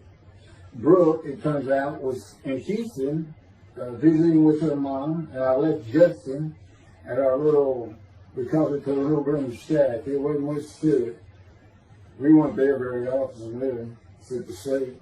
And went to Houston to find a doctor for diagnosis, staying at my parents' townhome. This is where I'm at now. I had allowed my major medical insurance to lapse using premiums for child support when things had gotten lame. I just needed someone to tell me what was wrong. I would find a way to take care of whatever the diagnosis was. Early September, I was close to dying, lying on the floor of a dingy apartment of a friend who traveled for work. I could no longer get up to even try and get medical help. And I had not told anyone how bad it had become. Then the planes hit New York. Seeing how grief-stricken so many relatives were on the news, I began to think for the first time how awful my children would feel when they found out how and where I died all alone. So I asked my father, again, talking to me to ask people for things, for the money to pay for a colon examination that had been suggested by a doctor at one of those clinics you find in a strip mall, the only places I could afford. The doctor who performed the colonoscopy finally found what was making me so ill and unable to eat. A malignant tumor 6 to 8 inches long that had burst through my colon, and I was bleeding internally. You know, I come out of anesthesia, partial anesthesia, and he's holding this picture, and it's this great big purple blob, and I couldn't get the scope past this. It's not a good way to wake up. To say it crushed me in my life is an understatement. The pain, the weight loss, inability to eat, all I could do was drink calorie drinks. Began about 4 months before the colon examination. That was 4 months of sheer pain. But as it comes out, I did pass the Hawaii bar exam. It was now early October 2001. The doctor told me, look, you don't have insurance. Go to Bentown Hospital. That's the hospital I went to when I got gut shot. Gunshot. I prefer gut shot. Sounds good. Forget it, man. He gave me the picture from the procedure showing what he could not get the scope past. He's shaking his head and saying, you should have come in much earlier. So I went to Bentown thinking I was here in 75 on October 5, dying, but I did survive. And here I am again on the first week of October 2001. Showed the pictures to the admitting nurse. Instead of them sending me to the waiting room, she just looked at me and she said, Mike, this is a public hospital. I mean, you can wait all day long to have a cold check. She looked at me and said, why did you wait so long? And how are you still alive?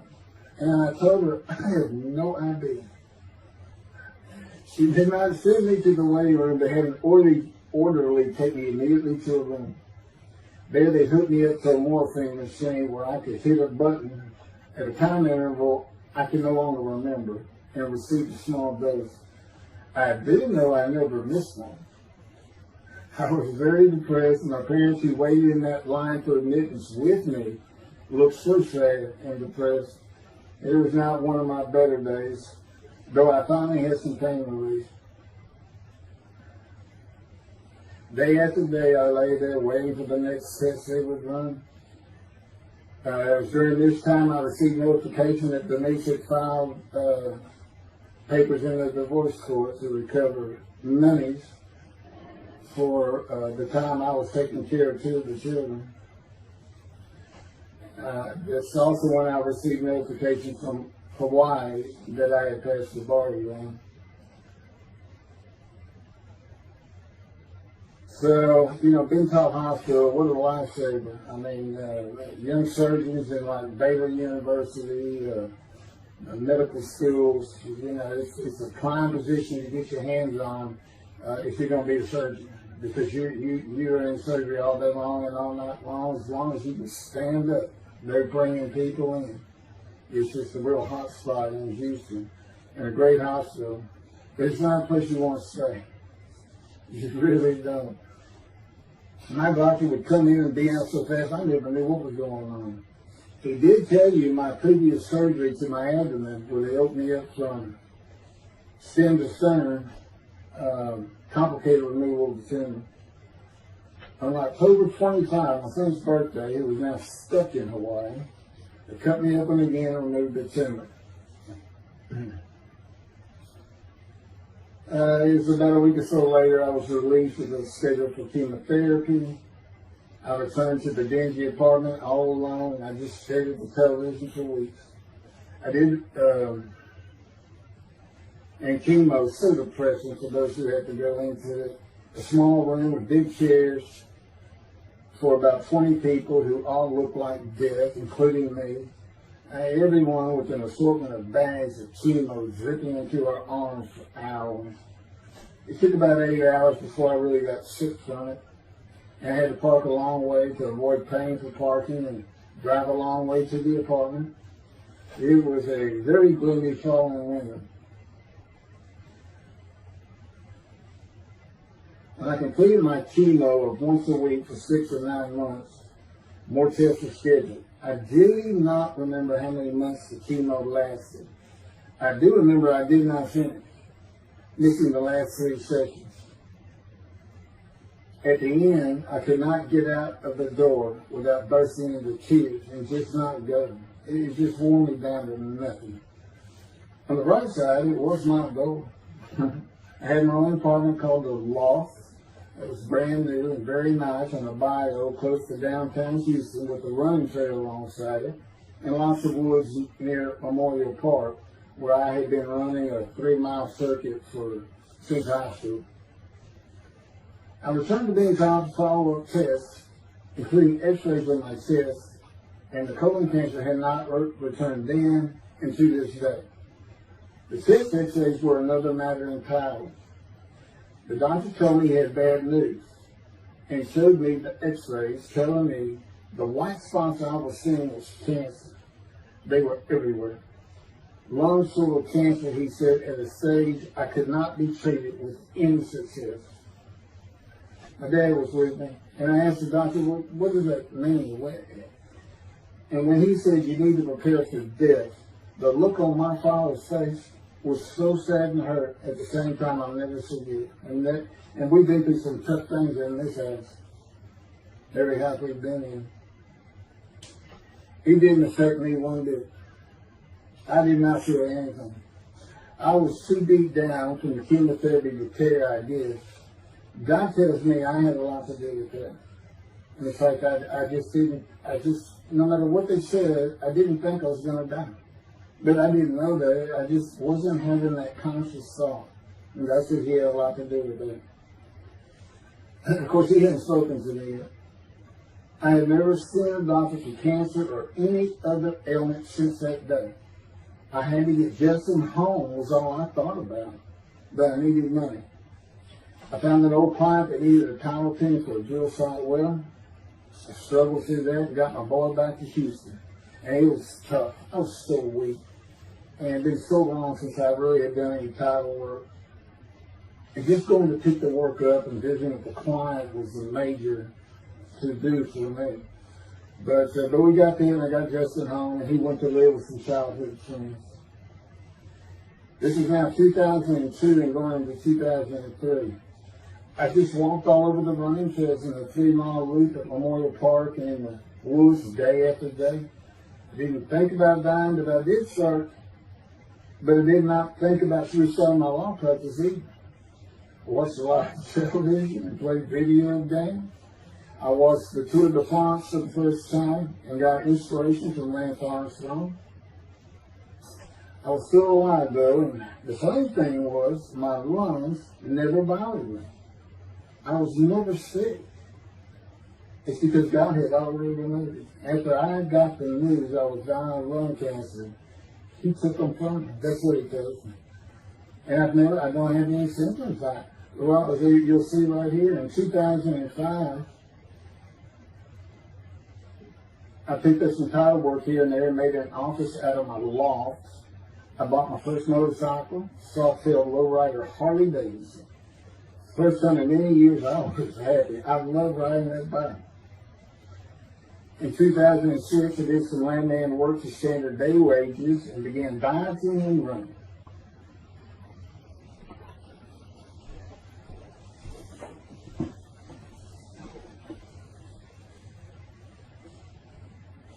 Now, once again, my camera only goes for 29 minutes and 59 seconds. And I'm going to back up just a little bit. In 2006, I did some land work for standard day wages and began diving and running. I had never been a swimmer in terms of training for it. I love the water and swimming, but I never trained with laps of different paces and various distances. Mostly because I was so slow, because of my right arm. I was reaching an age, though, where endurance in my running was more important than speed. And so endurance swimming was too.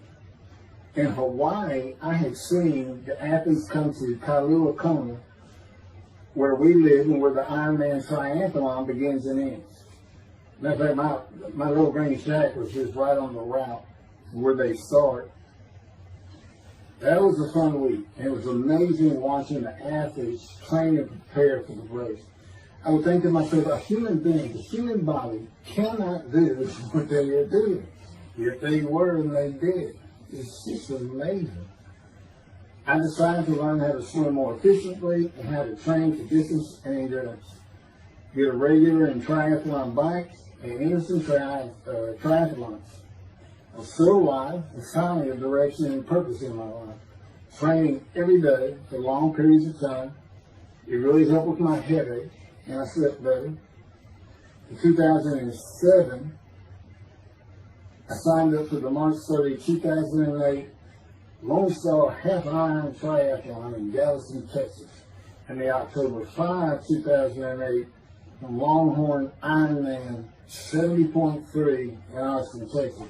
You cover 70.3 miles, and you got to do it under 8 hours. And I did real well in the first one. As far as my time, it's 7 minutes, 7 hours and a little bit, but I barely made it without disqualification in the one in Austin. And it was primarily because of the hills. It's this very hilly area in central Texas, I did. But I did make it, and swore I'd never do another one. But I did it after the first one too. It's tough. My insurance is still paying for my inability to work, primarily based on the headaches and a diagnosis of PTSD. So I was not working, and I got real serious and trained to swim to 1.2 miles in the ocean, and that would be in Galveston and in a lake in Austin, 56 miles in the bike, and a half marathon, 13.1 mile run. That's what I was able to do with a diagnosis in 2001 of lung cancer that could not even be treated, stage 4. And that's just about impossible. It would take a miracle of God for that to happen, because generally you're going to die within 1 year. They say if you get lucky with good medical treatment, you might make 5 years. But 1 year is standard, if you can make it that long. That's not proof that I offered myself to guilt for God. Because you can't, it's not something provable. All you can do is see the result of that offer. And again, guilt and emotion. I got way too many videos and everything to get too detailed on it. But that is the proof. You know, I got the colon cancer 20 years ago when the plane hit New York. And it's but that was 2009, right? Too many things go through my mind when I start thinking about those cancer years. But God, He removed it. He had something for me to do, but that's verse 10. God chose to crush him with the disease. And as I've mentioned, the reason He chose that is to show that I was blemished, defective, could not possibly be an offering for sacrifice, because He knew what the Gentiles were going to do.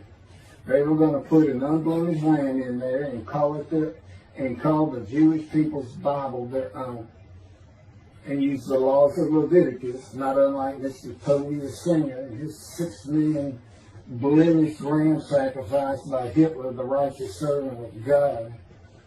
How that seems to read. He's welcome to It's fine any way he wants to do that, but it's on the video, it's in the book, it's in quotes by him from his midrash, from his site, and he said, share this with everybody. Everybody can take it. Just share how great my knowledge is. Well, it's lacking in some areas. We don't question he's an intelligent man, but his reasoning capabilities, in my opinion, at least it's Isaiah 53, are severely wanting. I am that man. And God's going to give Christians hell with it and with me. Just like I just heard this for the first time on the video. When all of a sudden he had me say that Jesus announced he wasn't the man of Isaiah 53 on the cross when he said, Father, Father, Father, why are you forsaking me? Because he was about to die. And Isaiah 53, who he thought he was, and he's not, who he doesn't fit the verses, but he thought he was, is supposed to be exposed to death, but given long life. So boldly he goes into the Roman Jerusalem and gets himself taken up. He's not worthy. Delusional, yeah, maybe. But as far as I'm concerned, he's nothing but a story. He never existed. The story starts with the ascendance of the Red Sea Scrolls and the teacher of righteousness. Real quick, I'll go over that. Here's the thing. Their founder is called the teacher of righteousness. Okay? They were great followers of Isaiah. They had the great scroll of Isaiah. They're prolific writers and copyists. They had their own gate at Jerusalem. The Ascends Gate. Now, the New Testament never mentions them. You got Pharisees, Sadducees, Ascends, but they never mention an Ascend. And Jesus, quite frankly, would have been one of them. Because they embody who he is. They didn't like riches, hated sin. They didn't like material things. They removed themselves from Jerusalem in the most part with those caves by the Dead Sea for that very reason. But they did have a gate. They still had people who would be there. And you know what they would do at the gates? Tell stories. That's what you do. You tell stories. And it is a great story. Here's this guy. He's connected with God. Back then they believed in were God. Caesar was a god. Over in Egypt you had the same thing going on. It's a common thought that need to be gods. And this story just springs up. And they didn't even question. They'd have gone and questioned it. I mean, they're just sitting right front and center in Jerusalem. You think they didn't hear? This man walking on water, raising the dead, feeding 5,000 with 2 fish and 5 loaves, turning water to wine.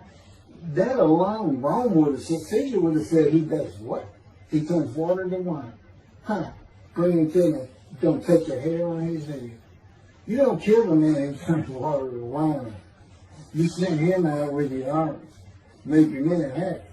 It's there's so many ridiculous aspects to it. Most particularly, God performed a human sacrifice for the sinning Gentiles.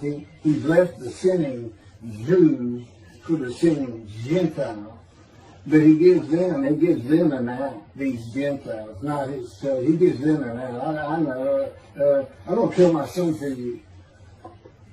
So that you'll be forgiven of violating my commandments and laws. If anybody knows God, and the Jews do, and I know him like nobody's business, that's not him. That's not him. I mean, he told the Jews, I'm never going to leave you, but I will punish you. Now that's him. That's him. And he'll put you through hell just to make you a better person, a better people. And he has no plans to change it, man. He's not going to change the minds and the thinking of billions of people to make them love the Jew.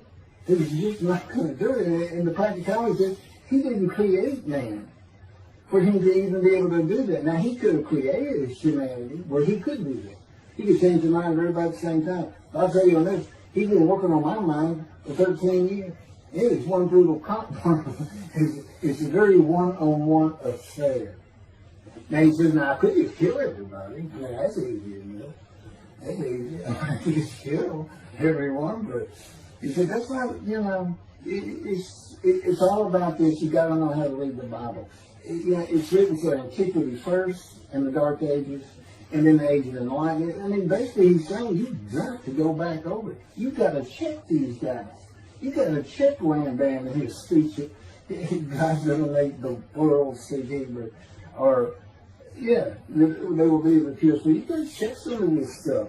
And I read Rashi's, I went through his Isaiah 53 main branch, and all I can say is very unimpressed.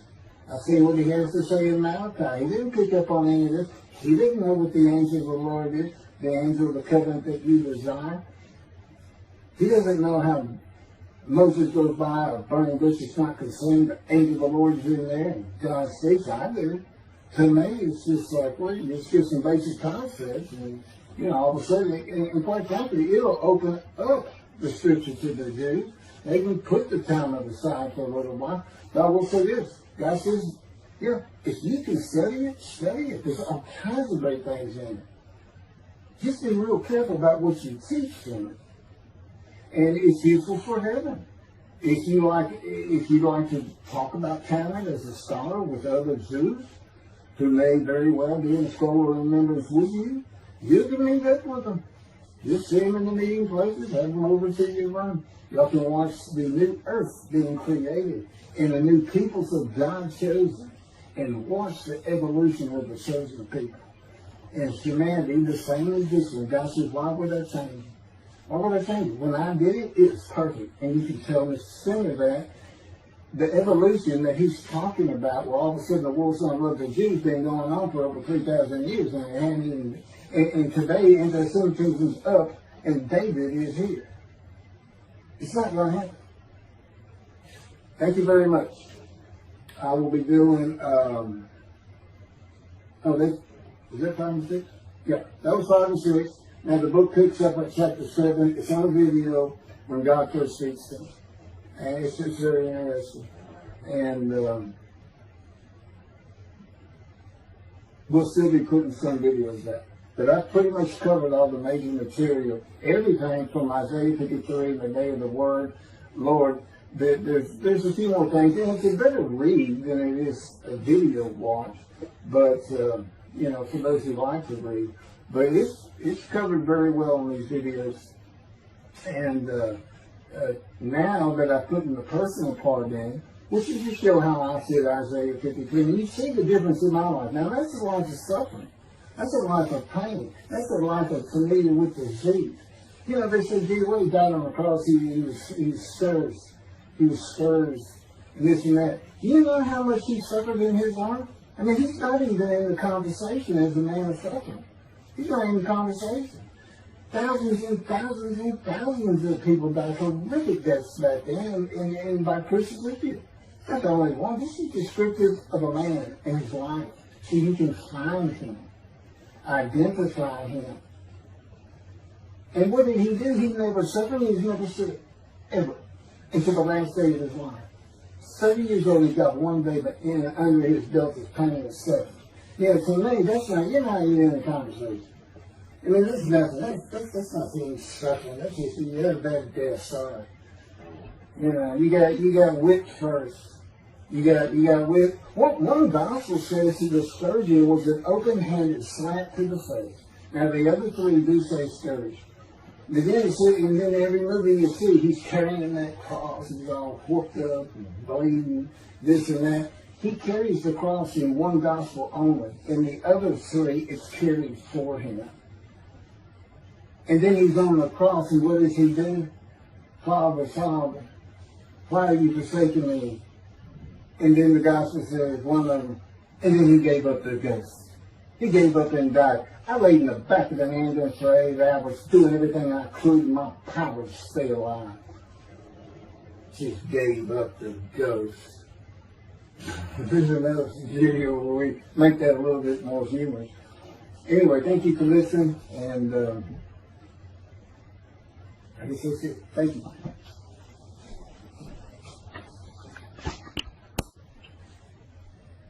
This is a video that leads into a brand new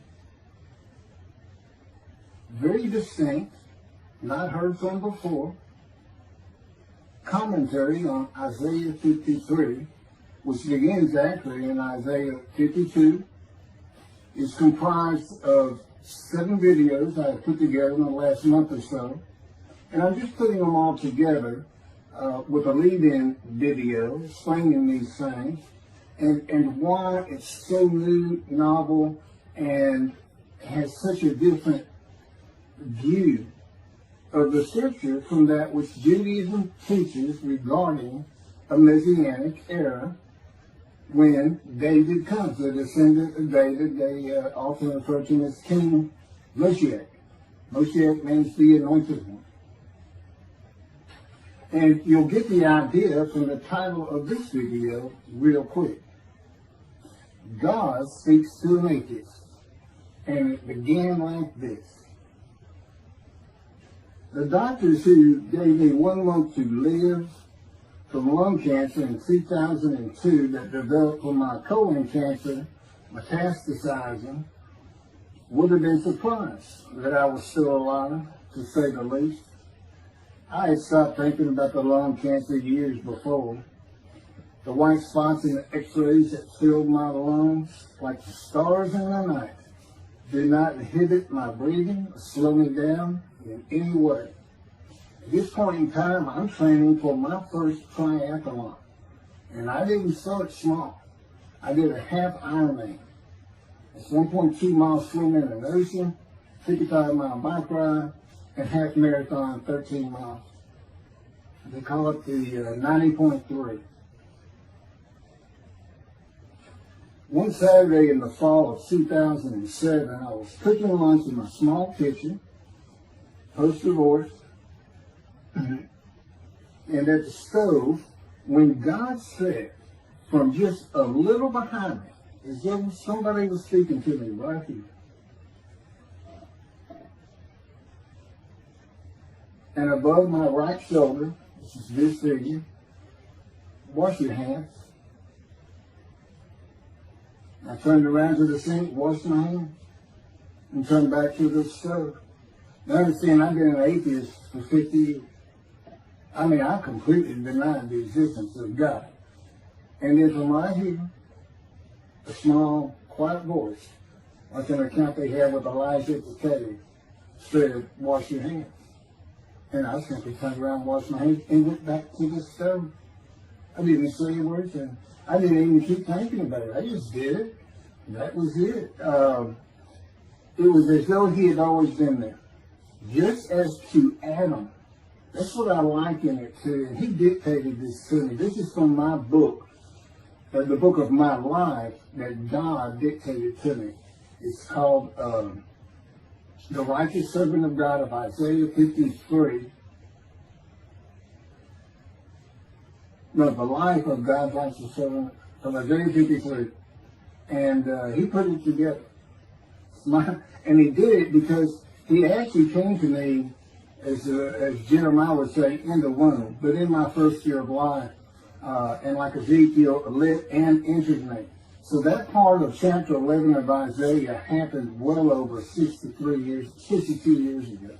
That's when that happened. That's when Moshiach was here. For all these rabbis and commentators who have been saying, he's here, no, he's here. Well, he's been here, I've been here a long time. I just wasn't prepared and hadn't even heard his voice yet.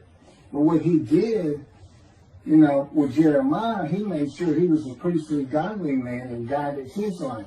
With me, it was to make sure I fit every single verse of Isaiah 53 as only I can explain it, what it's for, what it all means,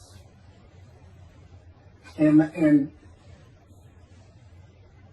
live a life of suffering familiar with disease. God chose to crush him with disease that he would offer himself for guilt and receive long life to see his children. That's not proof that it happened. They told me 20 years ago, we can't treat this lung cancer. It's too advanced. You're going to die. And you're going to die real soon. You need to prepare for it. And it did crush my life. I stopped work. I just kept waiting to die. And I'm getting dying now. I'm training, at this point, in 2007, I'm training for a triathlon. I finally said, the heck with it all. And that's the proof. Crushed with disease, exposed to death, that's in verse 12, exposed to death, and here I am, 20 years later, still going. Haven't seen a doctor since. Never received any treatment, which is unheard of with lung cancer. And had colon cancer before that, and had skin cancer. I'm a man familiar with disease, that God chose to crush the disease, and these 7 videos put together as one. Obviously, I wouldn't ask or want, and I couldn't do it, to listen to them all at one time. But I know you can mark your thoughts and everything. But it was spread out in 7 different videos, and I thought, well, the next video I'll do, I'll have a preamble to it and explain. This is not fooling around. Once you learn my version, which comes from God, of when Moshiach comes, the day of the Lord, which is left out of the Messianic era. But if you ignore me, God says, as my role as Elijah, God says, when he does return to his temple suddenly, it's going to be with, and it's not there, it's going to be with utter destruction to the land. Okay, all this is explained, so I'm not going to keep going in detail and carry on with God first speaking to me, but it was as what Adam would have felt like. This is natural.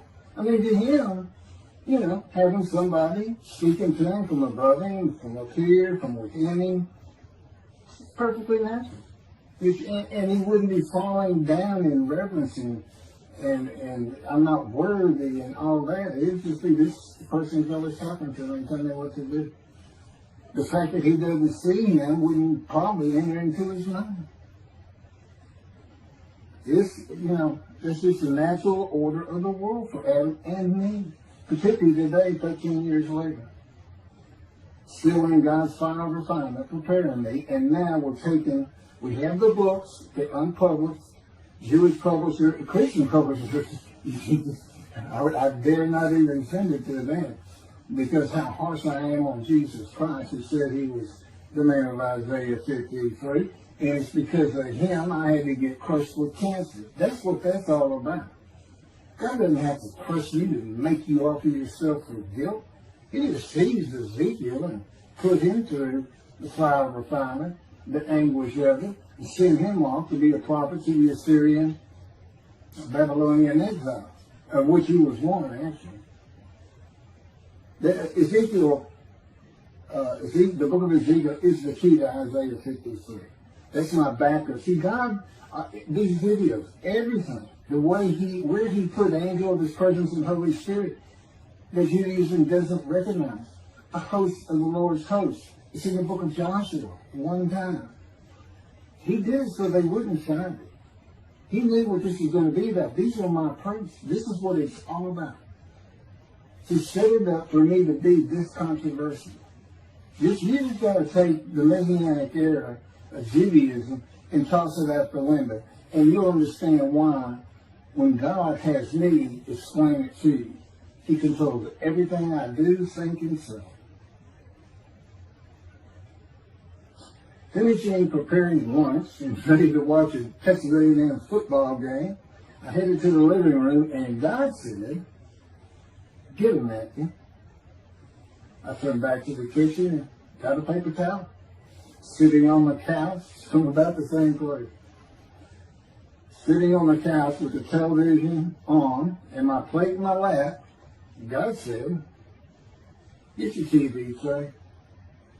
I got up, set my TV tray in front of me, and placed my plate on it, began eating and watching the game. That night, I was in bed reading a book. From the doorway, God said, "Tomorrow we're going to Bed Bath & Beyond, the store, to buy a shower curtain, sheets, pillowcases, and shopping journals for things that you need." I said, "Okay." and continue reading my book.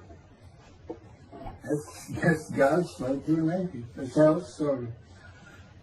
We call it the early years now. Talk about it. It was so different from the way things are and all the same in the same breath.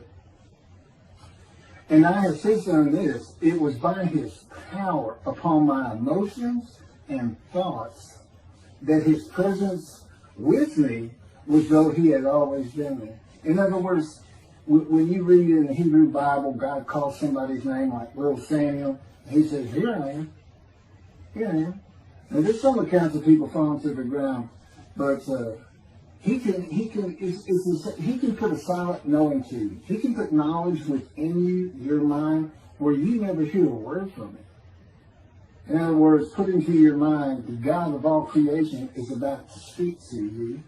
And he doesn't have to say, stay calm. He controls emotions. He's saying, Keith, I created emotions. And there's nothing I can't do with yours, and believe me, it's just been proven. I'm not going to get into all that. This story goes on. It turns out he had been like Jeremiah from the womb, and he passed by that. I've never been affiliated with any church or synagogue. I've never had any teaching from yeshiva or seminary. Throughout my life, I did not. Let's say it this way. I was the actual opposite of Jesus Christ. Actual opposite. I'm a sinner. You know, I mean, he took me back. He said, look. Yeah, because I said, well, I wasn't that bad of a sinner. It was. He said, feel it. He'll walk in vision like the story of Scrooge and the Ghost of Christmas Past. I started getting smart with him. This is just talking friend to friend. I can talk to him like he's just a buddy sometimes. There is a line I know not to cross. I said, why would you call that a sin? Why is that a sin? He said, Keith, it's a sin. You lied. I said, you did, but if I didn't lie, I was going to jail. He said, but that don't make it good. I said, well, which comes first? Going to saving yourself? Or lying? And so what? I didn't believe in you anyway. I wasn't worried about going to hell either. I didn't think about this thing. He told me, man, I didn't let you. That's why I was with you from the get-go. He wanted me to be fresh. No preordained, settled in thoughts and beliefs on anything. Of course, I grew up in Texas for the most part, so it would have been Christianity. I didn't associate with anybody who was religious. I didn't even know what the term Jesus meant. I didn't even know that Jesus died for my sins, supposedly, in their theology. And I didn't know that there was a problem between Judaism and Christianity. Jews and Christians. I didn't know that. I had plenty of Jewish friends. And, you know, I was in the late 60s, 70s. My formative went into my teen years, and you know, he treated everybody as an equal. I never thought about it, including African Americans, who in my day we just said blacks. I guess it doesn't go anymore, but they're great friends of all kinds. My best friend, I didn't even know he was Jewish until I saw him on Facebook 4 years later. But anyway, let me jump ahead. Okay, this is how God communicates with mankind. This is what the prophets are all about. It's not just Ezekiel, a spirit lit and entered into me. At that moment, God was speaking. And then he says, at that moment, a spirit entered into me, and then I could hear God's words. So he's saying, and that means God is in his spirit. And it's just imagine the presence of God is his mind, and it is composed of elements of the unseen realm that we can't understand, and spirit he created, and the angel of the Spirit, the Holy Spirit, he created. But that's completely different elements. His presence is different from God's presence. But they're like big clouds. And they can float together and be as one cloud. Okay, that cloud is what descends upon you. They are within me and without me. If you, this audience, was in a room with me, they would envelop you all around you. You'd be in the presence of God. The difference with me in that room is that that cloud engulfs me, flows through. It's within and without me, as though there's no break because of my physical structures. My little spirit is a little cloud that also drifted in. That's what it is. And it happened with all the prophets. If they spoke God's words, he was talking to them. He was telling them, write this down.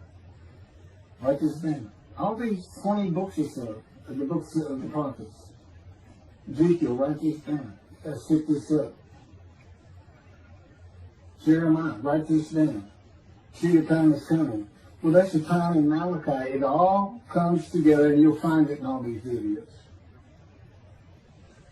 So, and it doesn't just include Moses and the prophets.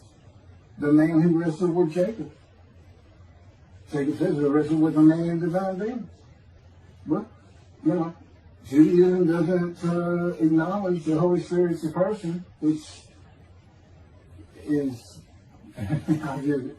beyond belief, because there's so many references that this is clearly a person, the angel of his presence.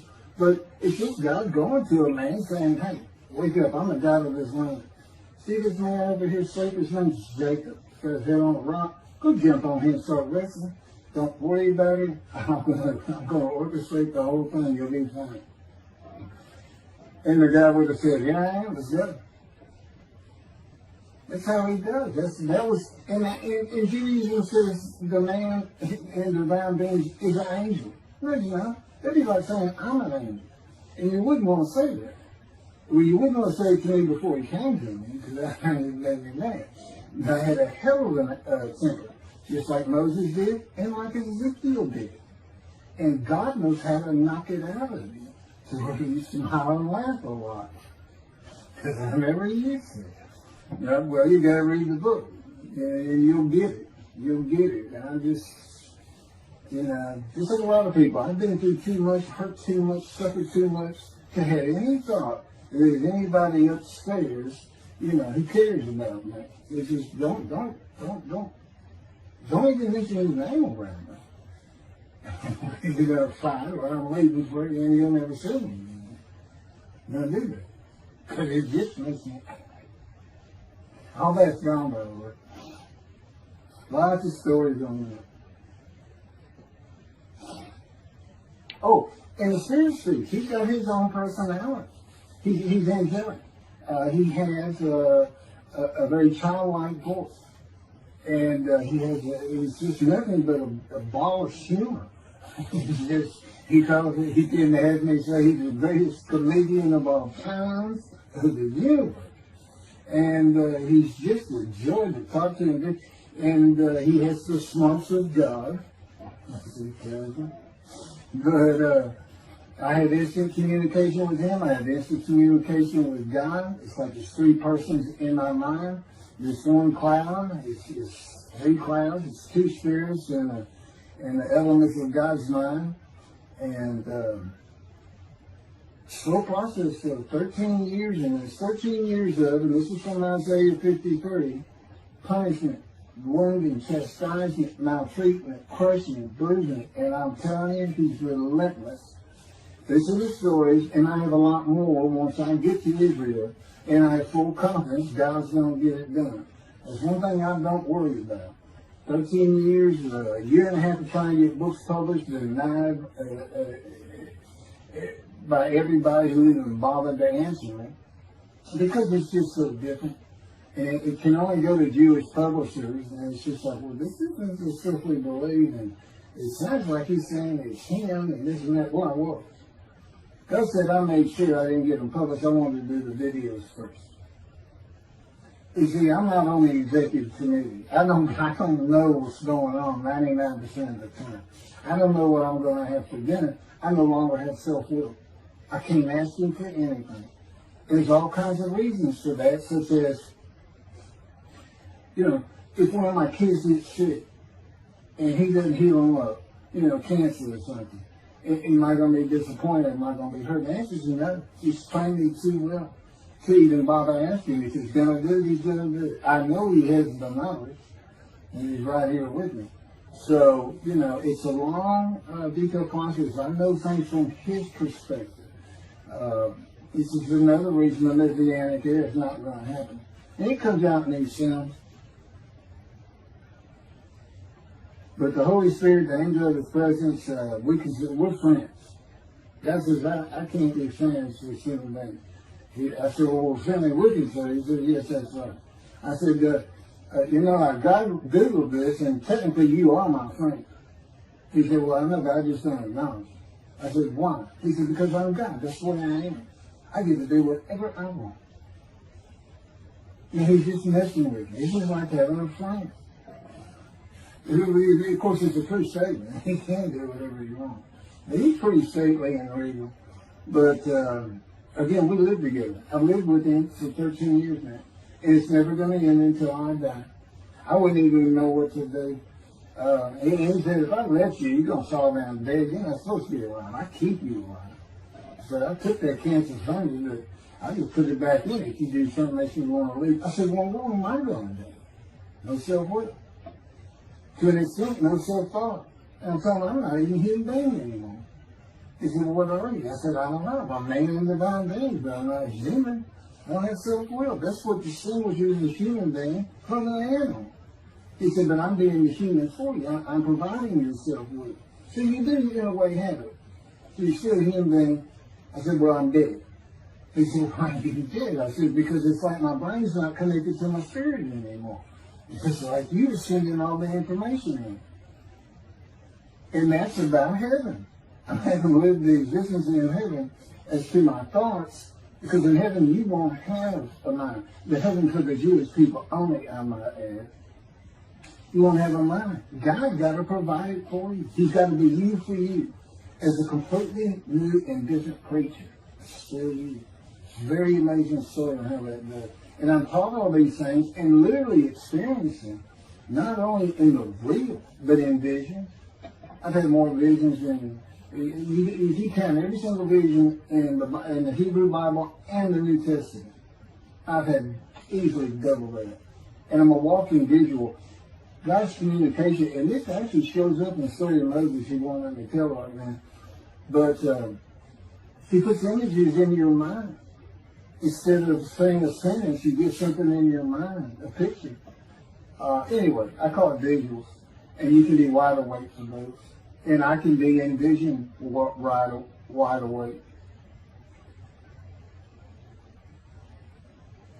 Okay, so we finished our shopping. You can get shower curtains and everything. And God said, let's go to the bookstore and get you a Tanakh. To which I replied, well, what's the Tanakh? I didn't Hebrew Bible, okay. Well, I know the Holy Bible, the New Testament and Old Testament. And on we go. My son to learn for the first time. At Barnes & Noble, we looked at all the Hebrew Bibles and purchased the Jewish Publication Society's Tanakh, the Holy Scriptures, which is a translation that began in 1956 and was published in 1985. And then he spent 30 years on the Leningrad Codex, the oldest Hebrew Bible in existence. They started from scratch. I hear these rabbis and people saying, well, I know what these translations are, this and that, and this and that. And God said, just go with the JP is. They hit it right just about every single time. I've only found one thing that I don't understand how they miss it. But it's in 53. It's the 1985 edition. That's the best translation you can get out there. And I don't just hear God speak to me. His presence is heavy. And I'm also, it says he pinned Ezekiel's arms behind his back with his cords of power. And by his cords of power, Ezekiel could not leave his house. That's in Isaiah 53. He took him from the land of the living. Took him from society. The man of Isaiah 53 lives, so he's taken from society, but that doesn't, from the land of the living, that doesn't mean he died.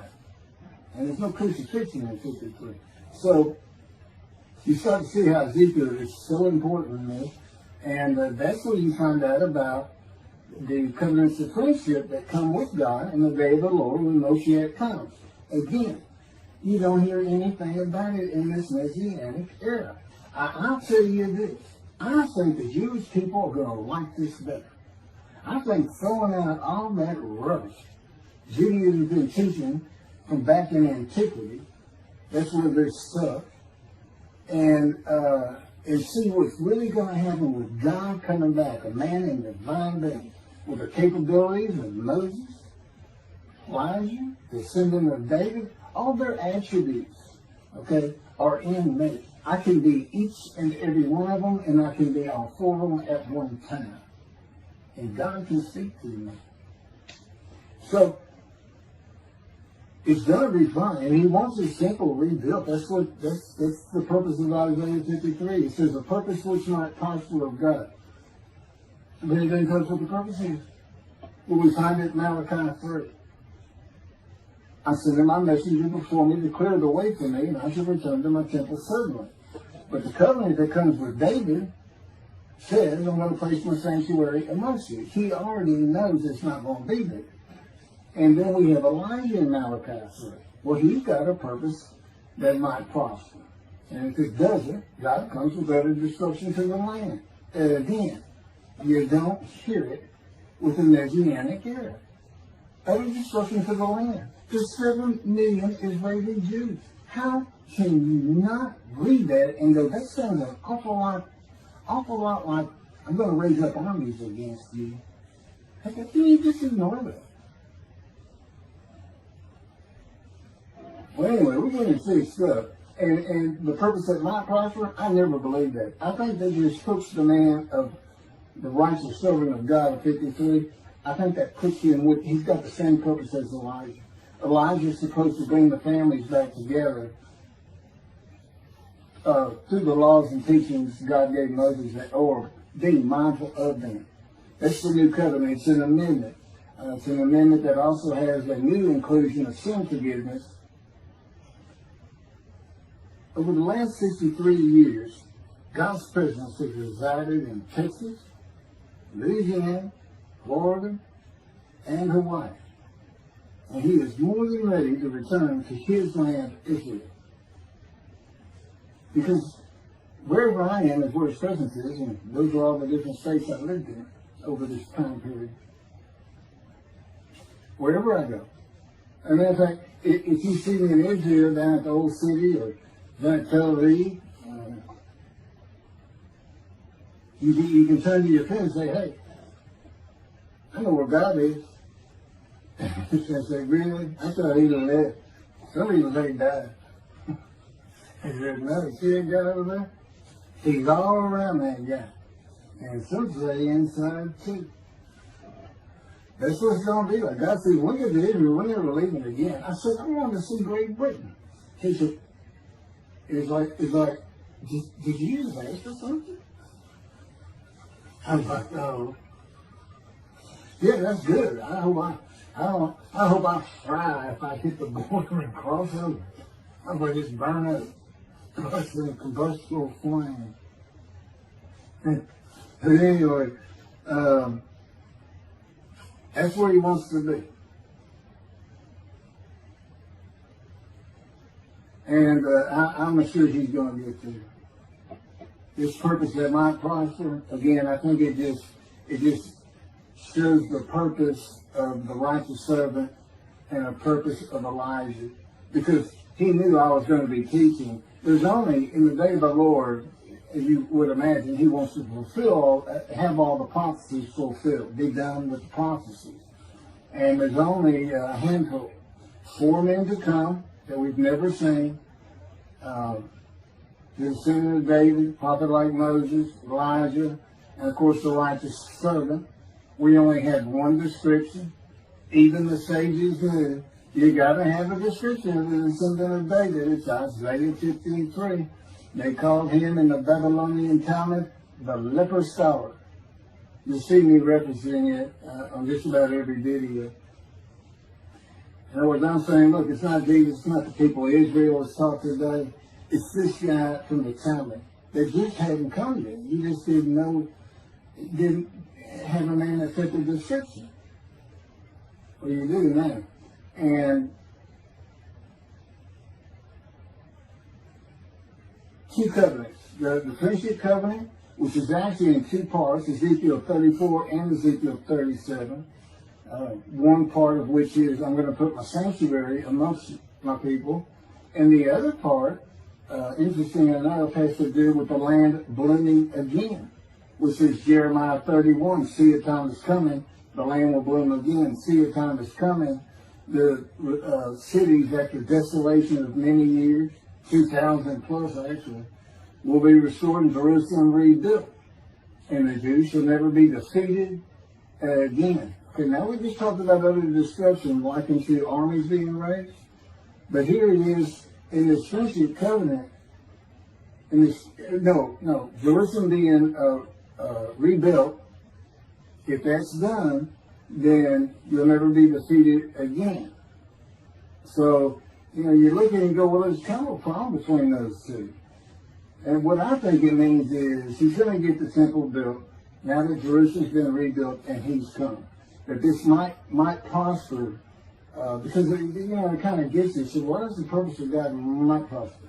Who thought you could do everything? And he said, well, in large part, my people got to listen to you. They got, especially the rabbis, they never listen to my prophets. They're all full of themselves. And they know everything. Well, he starts getting angry. And see, that's not good for me. Because all of a sudden he wants to make me better, which means suffering. You got to keep them away from those movies. I feel the spirits. They're not funny. Different funny guy around here. We talk friend to friend too. Well, anyway, I'm going to let you. There's a lot more, but this story is in my book. Hopefully, after spending time and understanding who I am, and this is here. It's happening. I don't care what the rabbis think or say. Look, I'm a prophet of God. I'm a man in divine things. If I say something contrary to what they think and say and believe, they're wrong. Automatically. It's a given. Because God is telling me all these things. It's His book. They're wrong automatically. And He is livid that I'm having this problem with Isaiah 53 being the people Israel.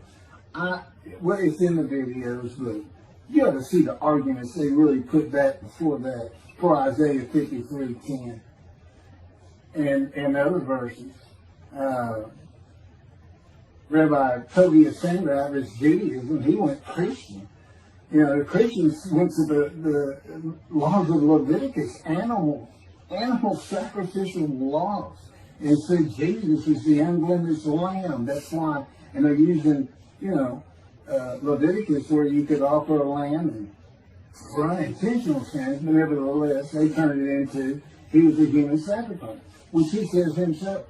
He says, God no longer wants bulls and goats for sin. He prepares my body for sacrifice.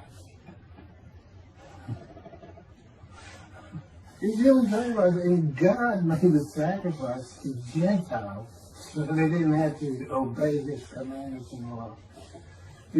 From an atheist who comes in with no religious background, I read that and I look up face to face with God wherever He is at that moment. And I say, you gotta be kidding me. People believe this? He said about 2 billion right now. So I'm not going to bother trying to tell you how many there's been in 2,000 years. God made a human sacrifice for me so I can go to heaven and I can go kill somebody if I want to. I can go beat my wife and my kids. I said Jesus again. God was teaching me the New Testament, and this guy at one of these mega churches came to me and says, if you do accept Jesus Christ, you're not just forgiven of all sins that you have committed. You're forgiven of every sin you're going to do in the future. I said, really? He said, yes, really. He said, Jesus knows you're going to do it, and He already forgave you. I said, what? Okay. So, if you're a Christian, you can just sin all the time, because He knew you were going to do it. I hadn't actually heard that taught, but that's the effect. Okay. This year in Jerusalem. Enjoy the books. Don't try to look at the videos. Don't try to watch them all at one time. But what I did is I put them together for you in the order they should be. And I just thought it'd be easier. And we're kind of coming to the end of our videotaping for a little while, it seems like. Again, I'm not on the executive committee with God and His Spirit. I never really know what we're going to do next. And the books are at keithmccarty.wordpress.com. You can find that on my YouTube channel.